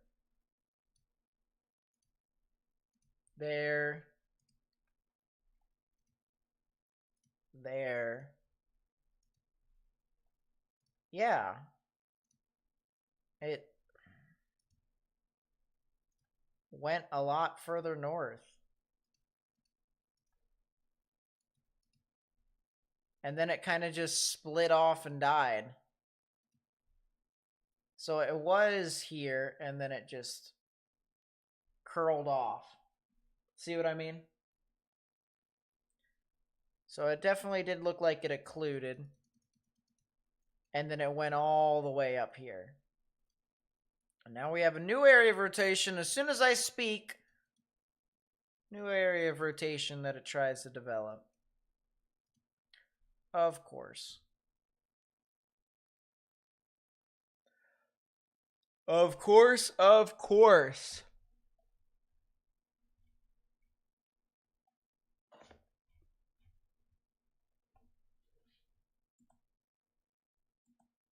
Hopefully everyone's having a good night so far. In about 30 minutes, we'll see the new outlook from the Storm Prediction Center for what's happening on Tuesday. We'll react to it live here so you guys may be able to see.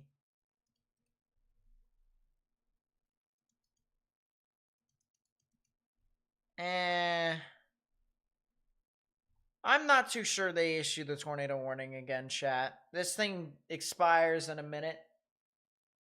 If they do issue anything, it may be a severe thunderstorm warning. I'm not sure they issue it. I'm not sure they do. So I think we may be dealing with this severe thunderstorm warning for right now. Which, as I said, would be pretty great. Especially since this outflow boundary that's out in front of these storms is still putting in work. Still saying, hey, these storms out behind us aren't going to do a whole lot. North Texas skies with the Weather Watcher. Thank you so much. Really do appreciate that. What's the biggest meme sounding I've ever seen? Uh, it would probably have to be the night before Easter. No, 2 nights before Easter.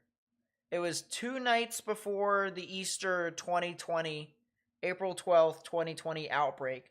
I was in a voice chat with my friend AJ at the time, and we were looking at the NAM 3 kilometer, which is a bad idea, but ironically, it did the event way better than the HRRR did. And it was also one of the only times I had ever seen as good as supercells on the NAM 3 kilometer as I had. So that was pretty insane. Those soundings from the NAM 3 kilometer just blew my mind as memes. Because I couldn't believe it. And then, of course, it happened, and it happened. So, yeah. That's what I'm at with that.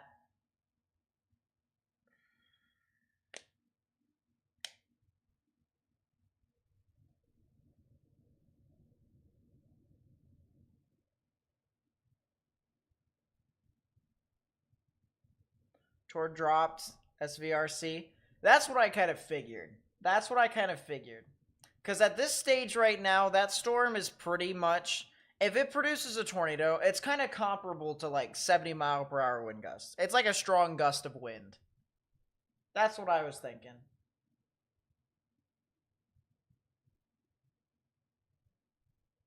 That'll probably continue into the top of the hour. It will. I am going to keep my GR Earth all the way to the side here.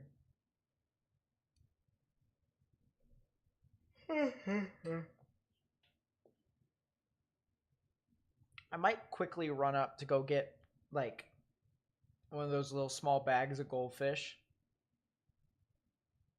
The snack that smiles back.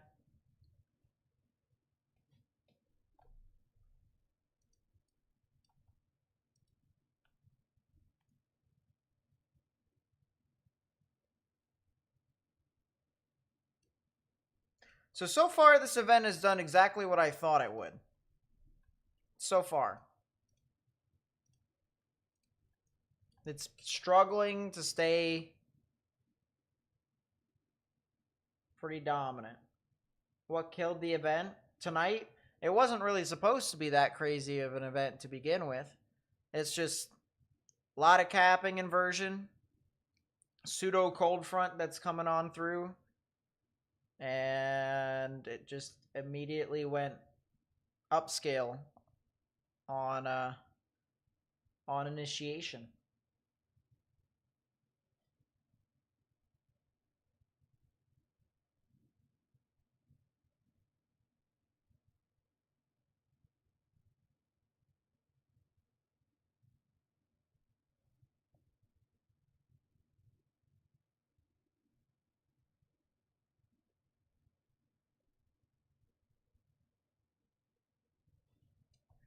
That is a new mesoscale discussion for this whole thing, by the way. Few tornadoes will continue to shift east across west central Oklahoma and portions central/northern Texas the next several hours.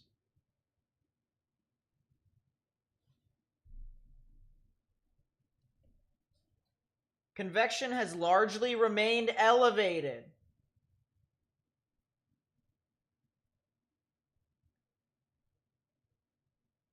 If storms can become surface-based, the tornado risk would increase given very large, favorably curved photographs. Wow!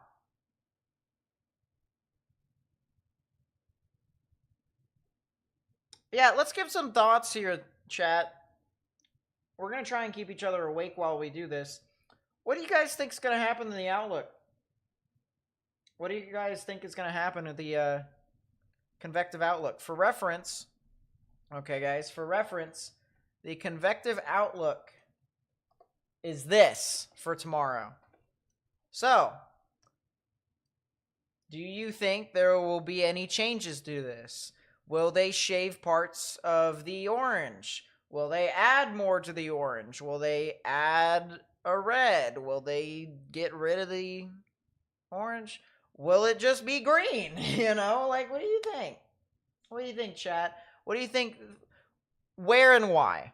Where and why? And keep in mind, chat, this is an open place to talk in the comments. So if you see a rough take or if you see a good take, it's a take that we must respect.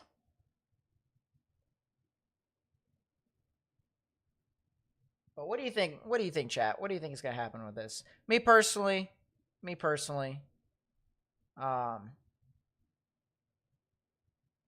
if we were to go into specifics here, all right, I'm not going to lie. I kind of like the orange as is. If you had to ask me what they were to change, okay, I think me personally, I think they shave this part of the yellow. They turn that into a 5, okay. They keep the 10 sig here, okay. But they extend the yellow down into southeastern portions of Louisiana, and they make this 10 sig too. They 10 sig the coastline. That's what I think they'll do.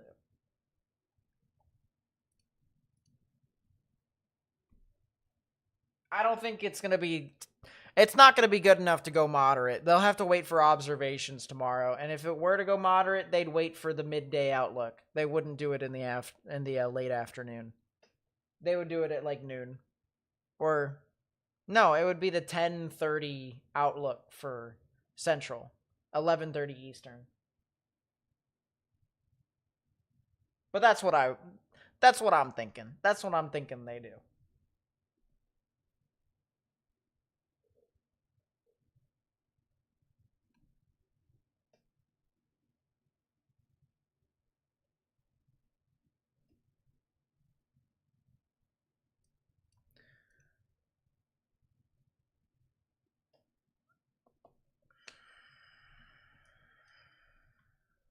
There's just so many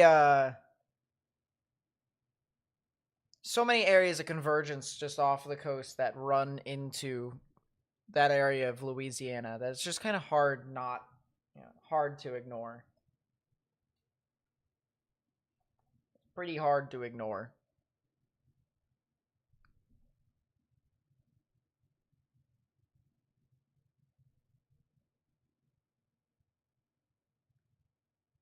That's pretty valid, stars. That's pretty valid.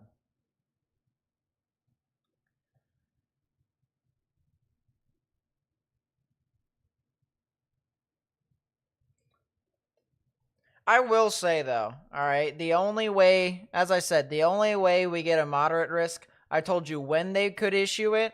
I'll tell you how the reason why they think it could go moderate if they go that direction. The models in the 0Z suite did uptrend with lapse rates, so the ascent with height in regards to buoyancy. All right, so if you're thinking of steam that rises up from a pot, it's the same way with warm, moist air. And if you have quicker rising, that helps with stronger thunderstorms, stronger updrafts, if you will. And so it allows it to kind of sustain a little bit more and become a bit more robust. It allows moisture to get up into the atmosphere quicker, which then can in turn turn into precipitation and hail quicker. So it did technically uptrend in the 0Z run. It did technically uptrend. So if they think that's the case, and if they see that in the meso-analysis tomorrow, and it continues to uptrend, then they might try to pull it in the afternoon tomorrow. Well, not afternoon. It'd be the late morning tomorrow. They wouldn't do it at 2 o'clock in the afternoon. I don't think they would. That wouldn't make any sense. Can I look at the 4Z HRRR run? I don't want to look at it, but I'll look at it. As I said, anything beyond the 0Z suite of the night before is what you want. You want to look at the 0Z. Anything after that, all right, if you go 1Z, 2Z, 3Z, 4Z, you're making a mistake. I promise you.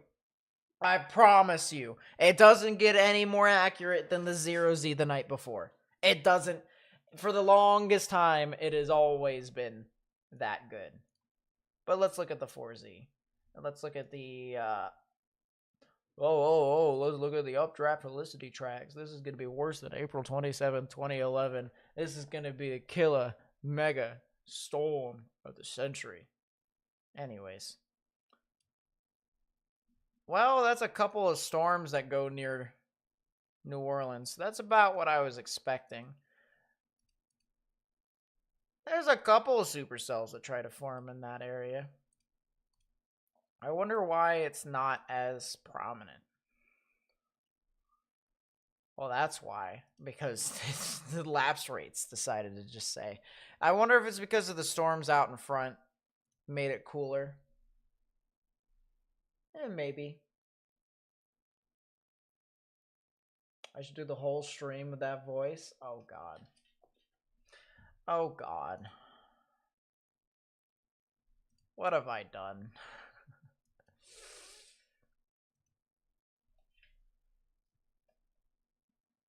Nah, I mean, it's...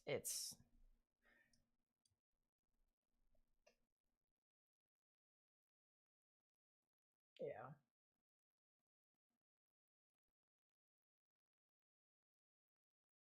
Of course I'll advocate. I'm glad to be here. Happy to be here.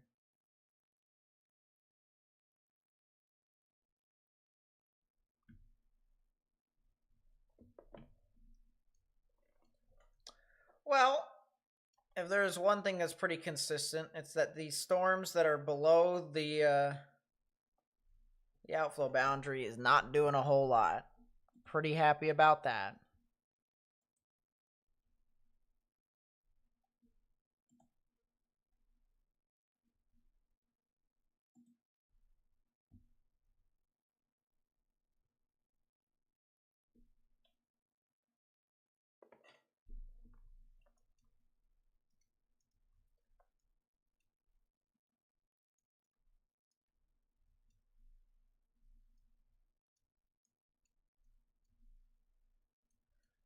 I I don't really see too much more from this at the moment, so I might go get my snack while I can before things eventually go back up again. This storm, by the way, is out in front. All right, it looks like a supercell, and it's because it was a supercell. All right, but like TRG said earlier, okay, these storms are running out away from the main area of Cape, and so it's running out of energy. So that's where that storm is at. And this red contour, you want to be inside that area. It's not inside that area. So it's not really doing a whole lot. And that's pretty good. So in my opinion, the only real area that has a chance of really doing stuff would be right in there. That would be the I-40 area and south of I-40. That would be the best chance. And there might be a spin up or two. Honestly, it's looking like it's possible. We could see a spin up here east of New Cordell. So I might want to get my goldfish now. I might want to get my goldfish now before I hear a ping.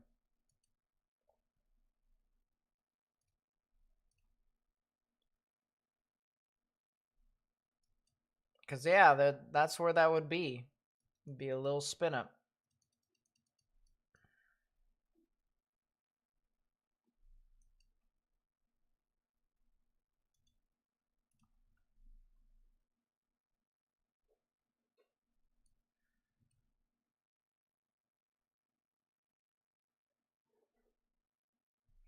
Okay, I'm getting my goldfish now. I'm going to get it. I'm going to run, chat.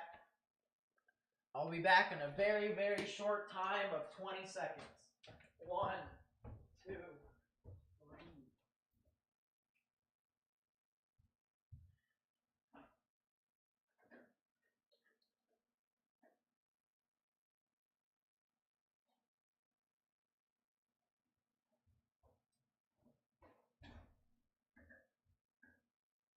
Okay, it's not exactly 20 seconds because I just learned it's all in a box.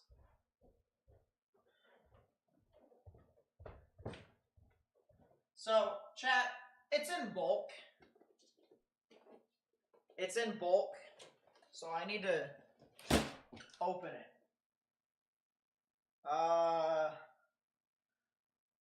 Well, good thing I have a kitchen down here.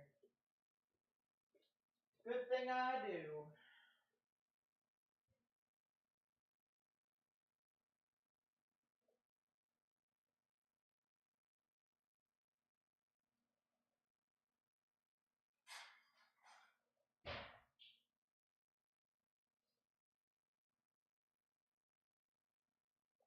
All right. We are getting our goldfish set up.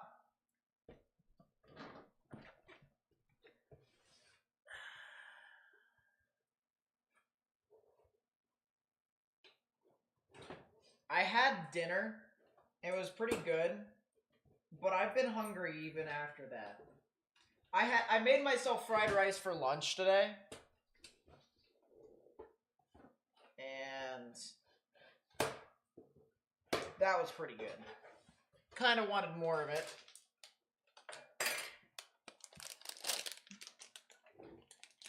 Cheez-Its are pretty good. I will agree. But my craving has been goldfish lately. I'm at the level of ADHD to where I've just gotten tired of eating the same thing over and over again, so I just moved to a new thing that I will eat over and over again until I get tired of that. That's where I'm at.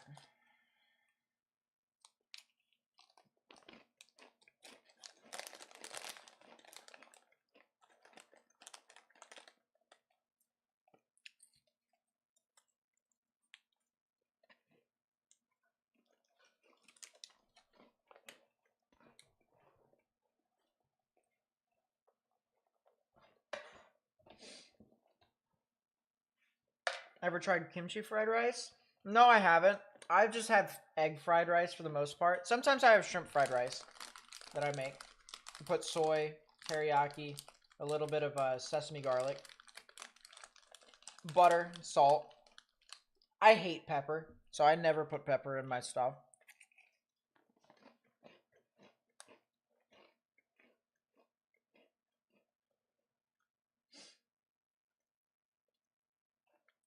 It does. It does. As I said, when you get closer to the event, okay, the models always get better. It just does it. Don't fall for it. Don't fall for it. Okay? The 0Z will tell you exactly what you need to know. But it is fun to look at. It is fun to look at.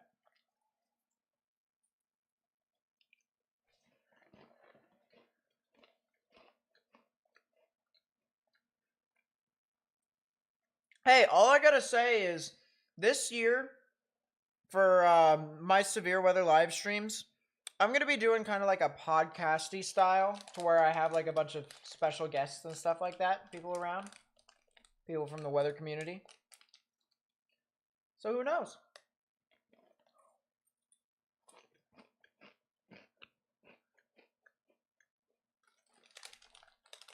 I feel like it would be cool to have people come in, do weather analysis and stuff like that, and we just talk about weather and we talk about things. Be a good way to introduce people and show good character.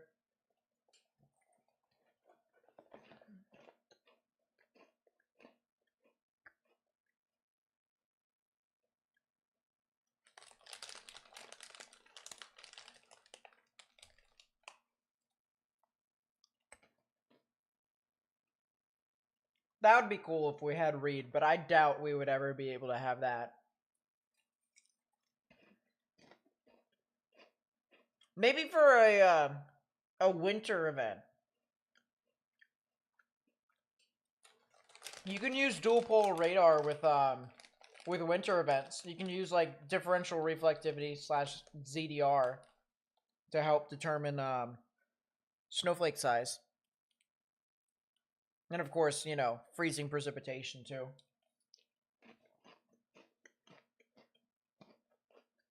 And increase snowfall rates if you use KDP aloft. So, that might be the time to do it.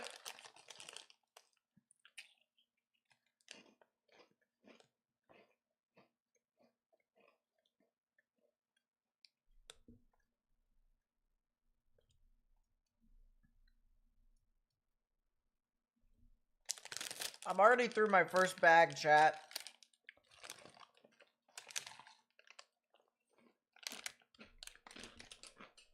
What have I done?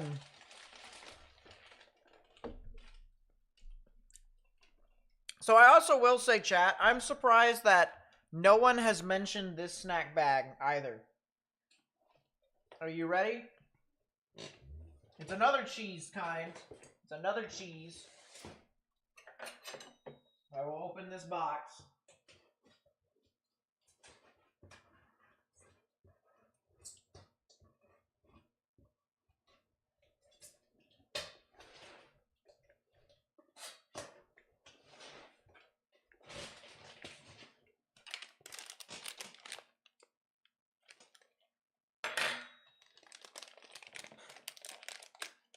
How about them apples?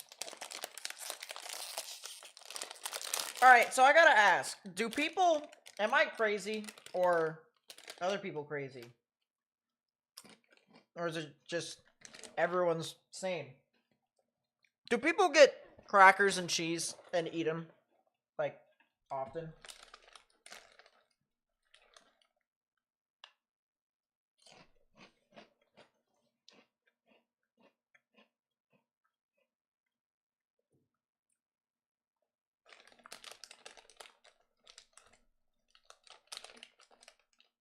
Because I definitely get, like, sharp cheddar cheese, like, extra sharp cheddar cheese, and I get, like, Triscuits. I eat them. They're pretty good. I love them.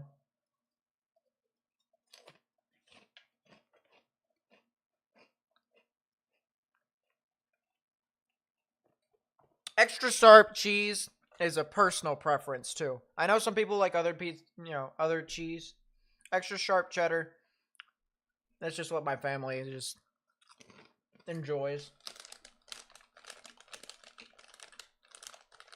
Extra sharp cheddar is just my thing.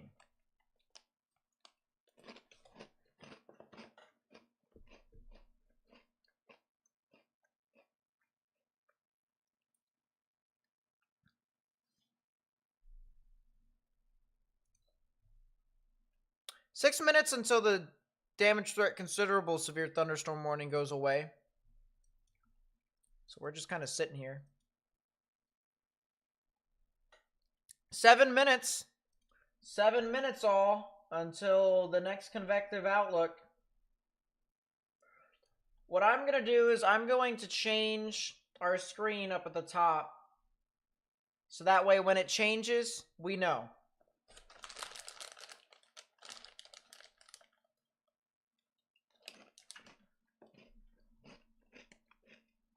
Yep, considerable is still at 70.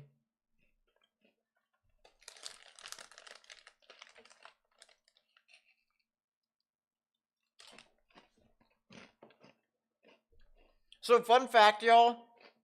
We'll be able to know what the outlook is before everyone else because GR Earth updates before everyone else. It updates right at the same time as IEM bot. Is Dallas safe overnight? As long as you stay in a sturdy structure, you should be fine. It'll be a lot of wind. Maybe a spin-up tornado or two is possible. But just stay in a sturdy structure and you should be okay.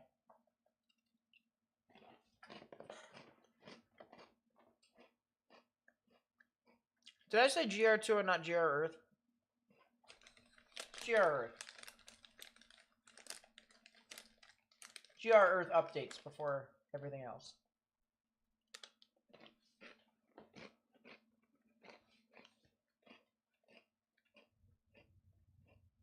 Yes.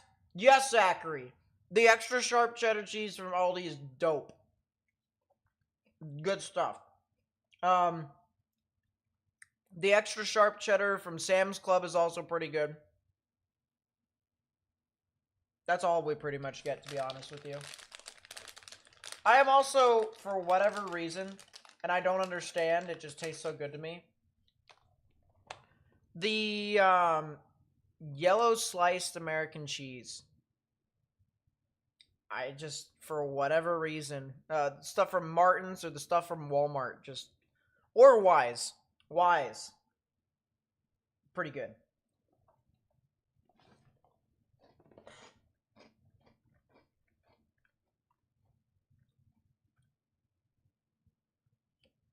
Yep, sturdy structure. Stay away from windows if you can.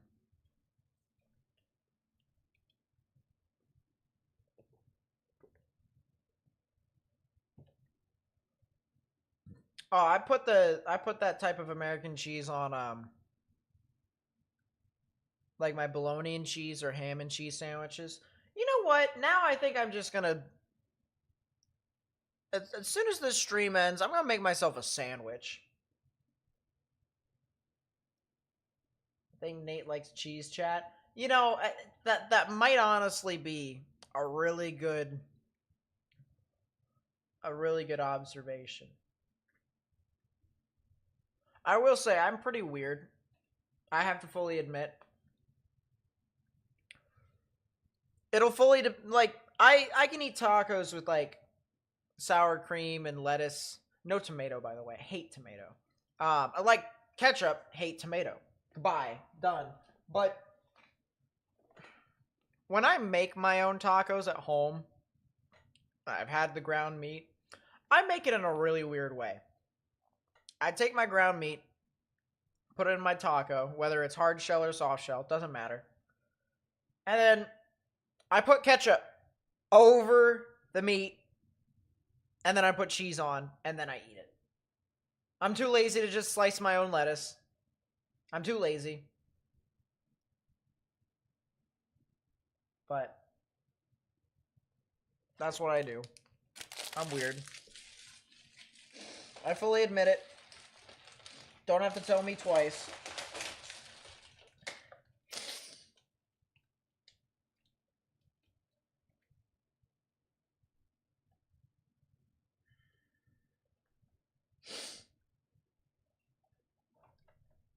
Making a taco hot dog, basically, but with cheese.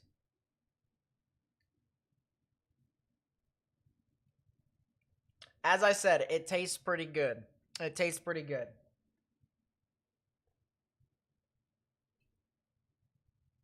It's not a whole lot of ketchup, though, I will admit. It kind of replaces the tomato. Like, ketchup is technically like a fourth of tomato, and then everything else is just salt and concentrate. But, yeah.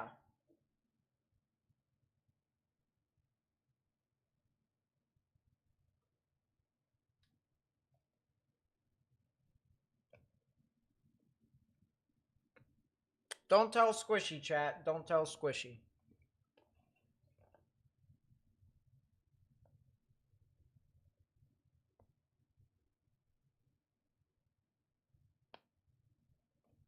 I will never put ketchup on a quesadilla, by the way. Never. You will never convince me.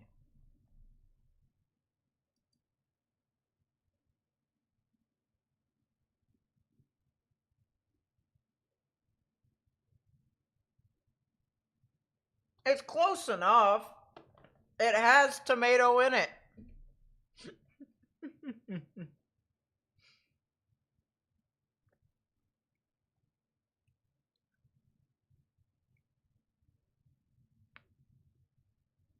What's some other weird stuff I do?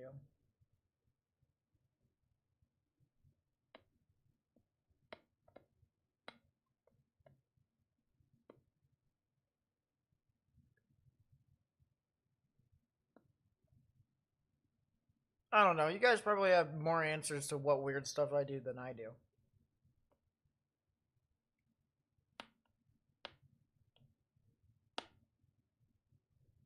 I feel like if I was talking to like a 60 or 70-year-old person who was not knowledgeable in anything like electricity or social media wise, they would say that me doing this is weird.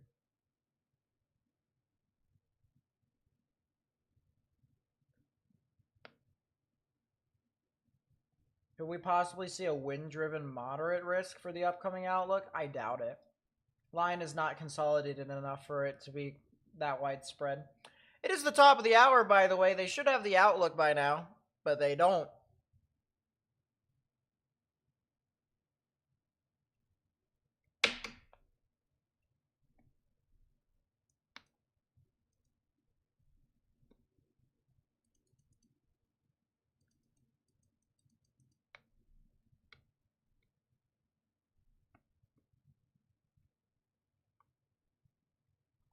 They updated the severe thunderstorm warning, of course. Outlook is officially late. Lame. Lame. Fix your stuff. I'm just kidding.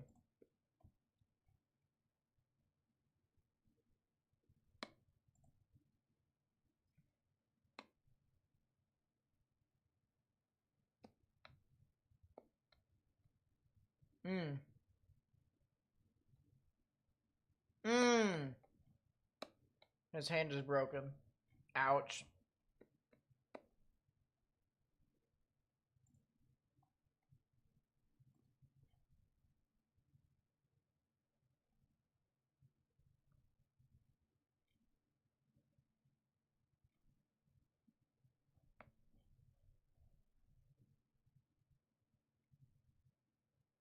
The fact that Zach Wierenski's not best in that is hurting my soul. Whether Twitter's losing its mind right now, what are they losing their mind with? 180 per year for GR Earth is wild. Yup, that's the reason why people share accounts. That's the reason why people on GR2 share their keys. That's how it always works.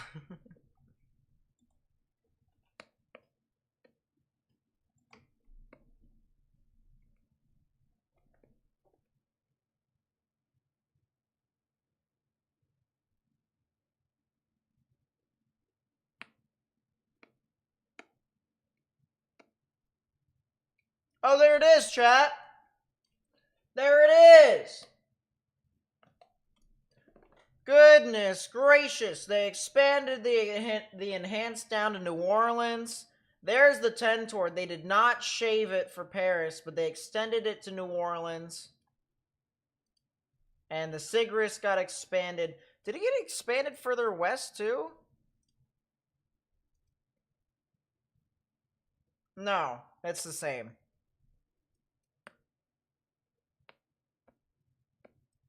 So that sounds about right.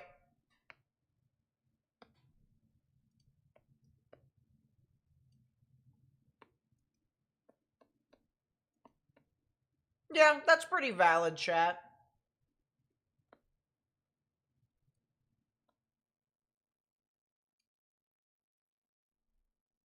Tomorrow's still definitely hatched.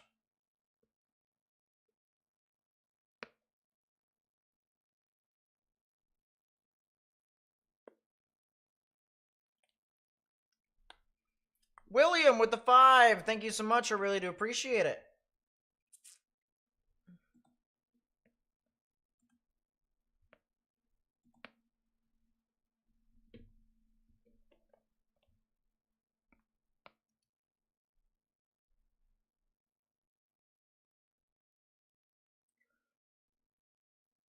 Will support a decrease in low-level stability.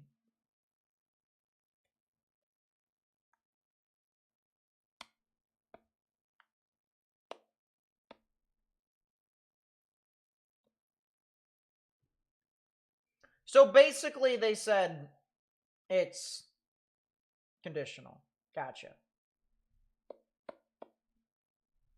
All right. Well, we won't know officially what's going to happen until the 10:30 Central outlook tomorrow morning. So it does seem like that's pretty much it with that. Honestly, with that being said, it might be good for us to go to bed. I don't really see a whole lot more with this storm. I know other streamers are probably going to stream it until the storms reach Oklahoma City, but like,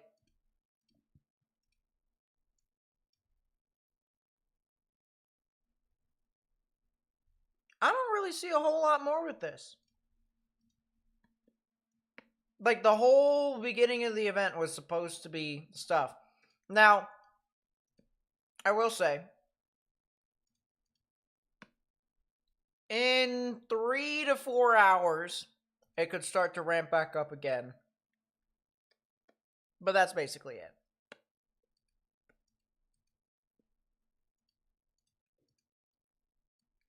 If I had to take a guess as to when I'm going to start streaming tomorrow, it could be at some point around here.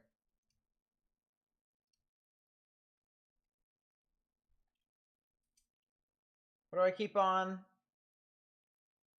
Just keep on being weather aware. Make sure if you have a weather radio, you have extra batteries and you plug that in. If not, turn on your emergency alert notifications on your phone and then turn on notifications. Don't silence your notifications while you sleep. Tomorrow,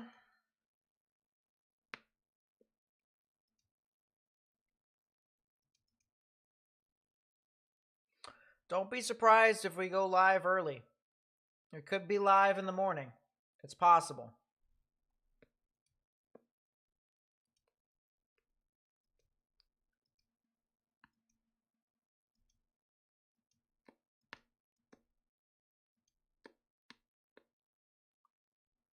Yeah. Could be as early as 11 Eastern, 10 Central in the morning. It could be.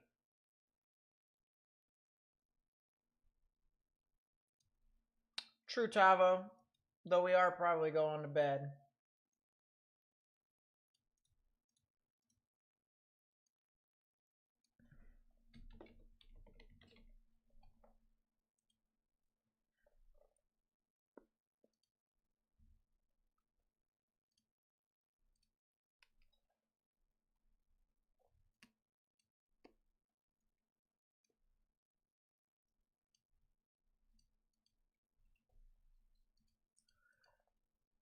Yeah, there does look like there probably could be a couple of spin-ups that are possible, but it just doesn't look.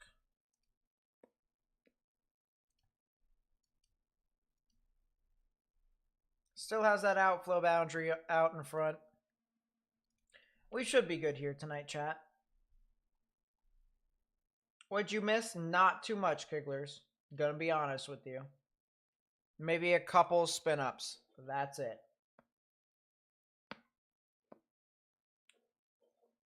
There were warnings earlier.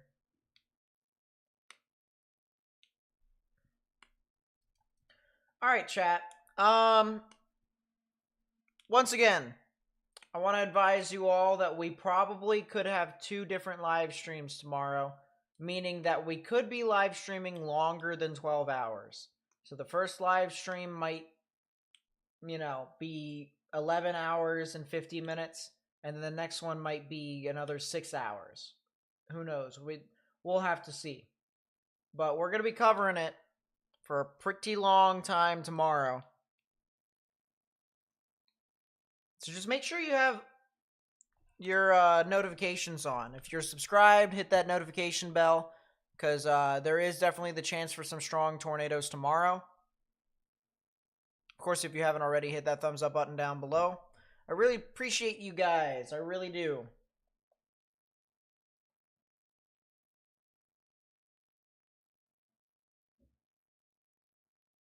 I think we're going to be heading to bed.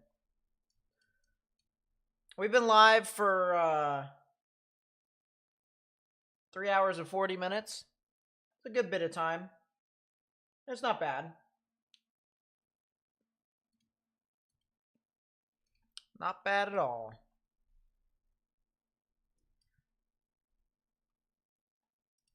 Yeah. All right, everyone. Make sure you guys sleep well, stay safe, have a good night, everyone. There are other streamers that are streaming right now. Evan Freiberger and Max Velocity are on. I'm not sure if there are other people. I have no idea. I don't know. Station at Fort Sill. Fort Sill, Oklahoma. You're going to be seeing some gusty winds. So if you just stay indoors, stay away from windows, it should be all right.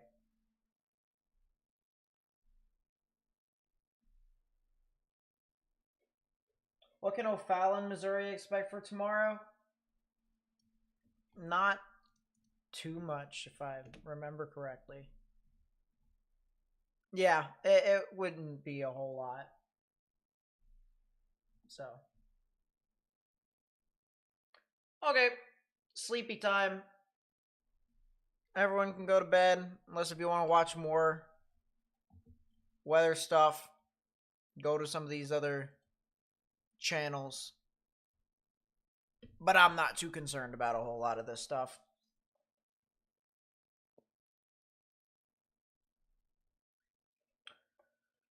All right, sleepy time. I will talk to you guys at some point tomorrow. Thank you guys so much for watching. And yeah, stay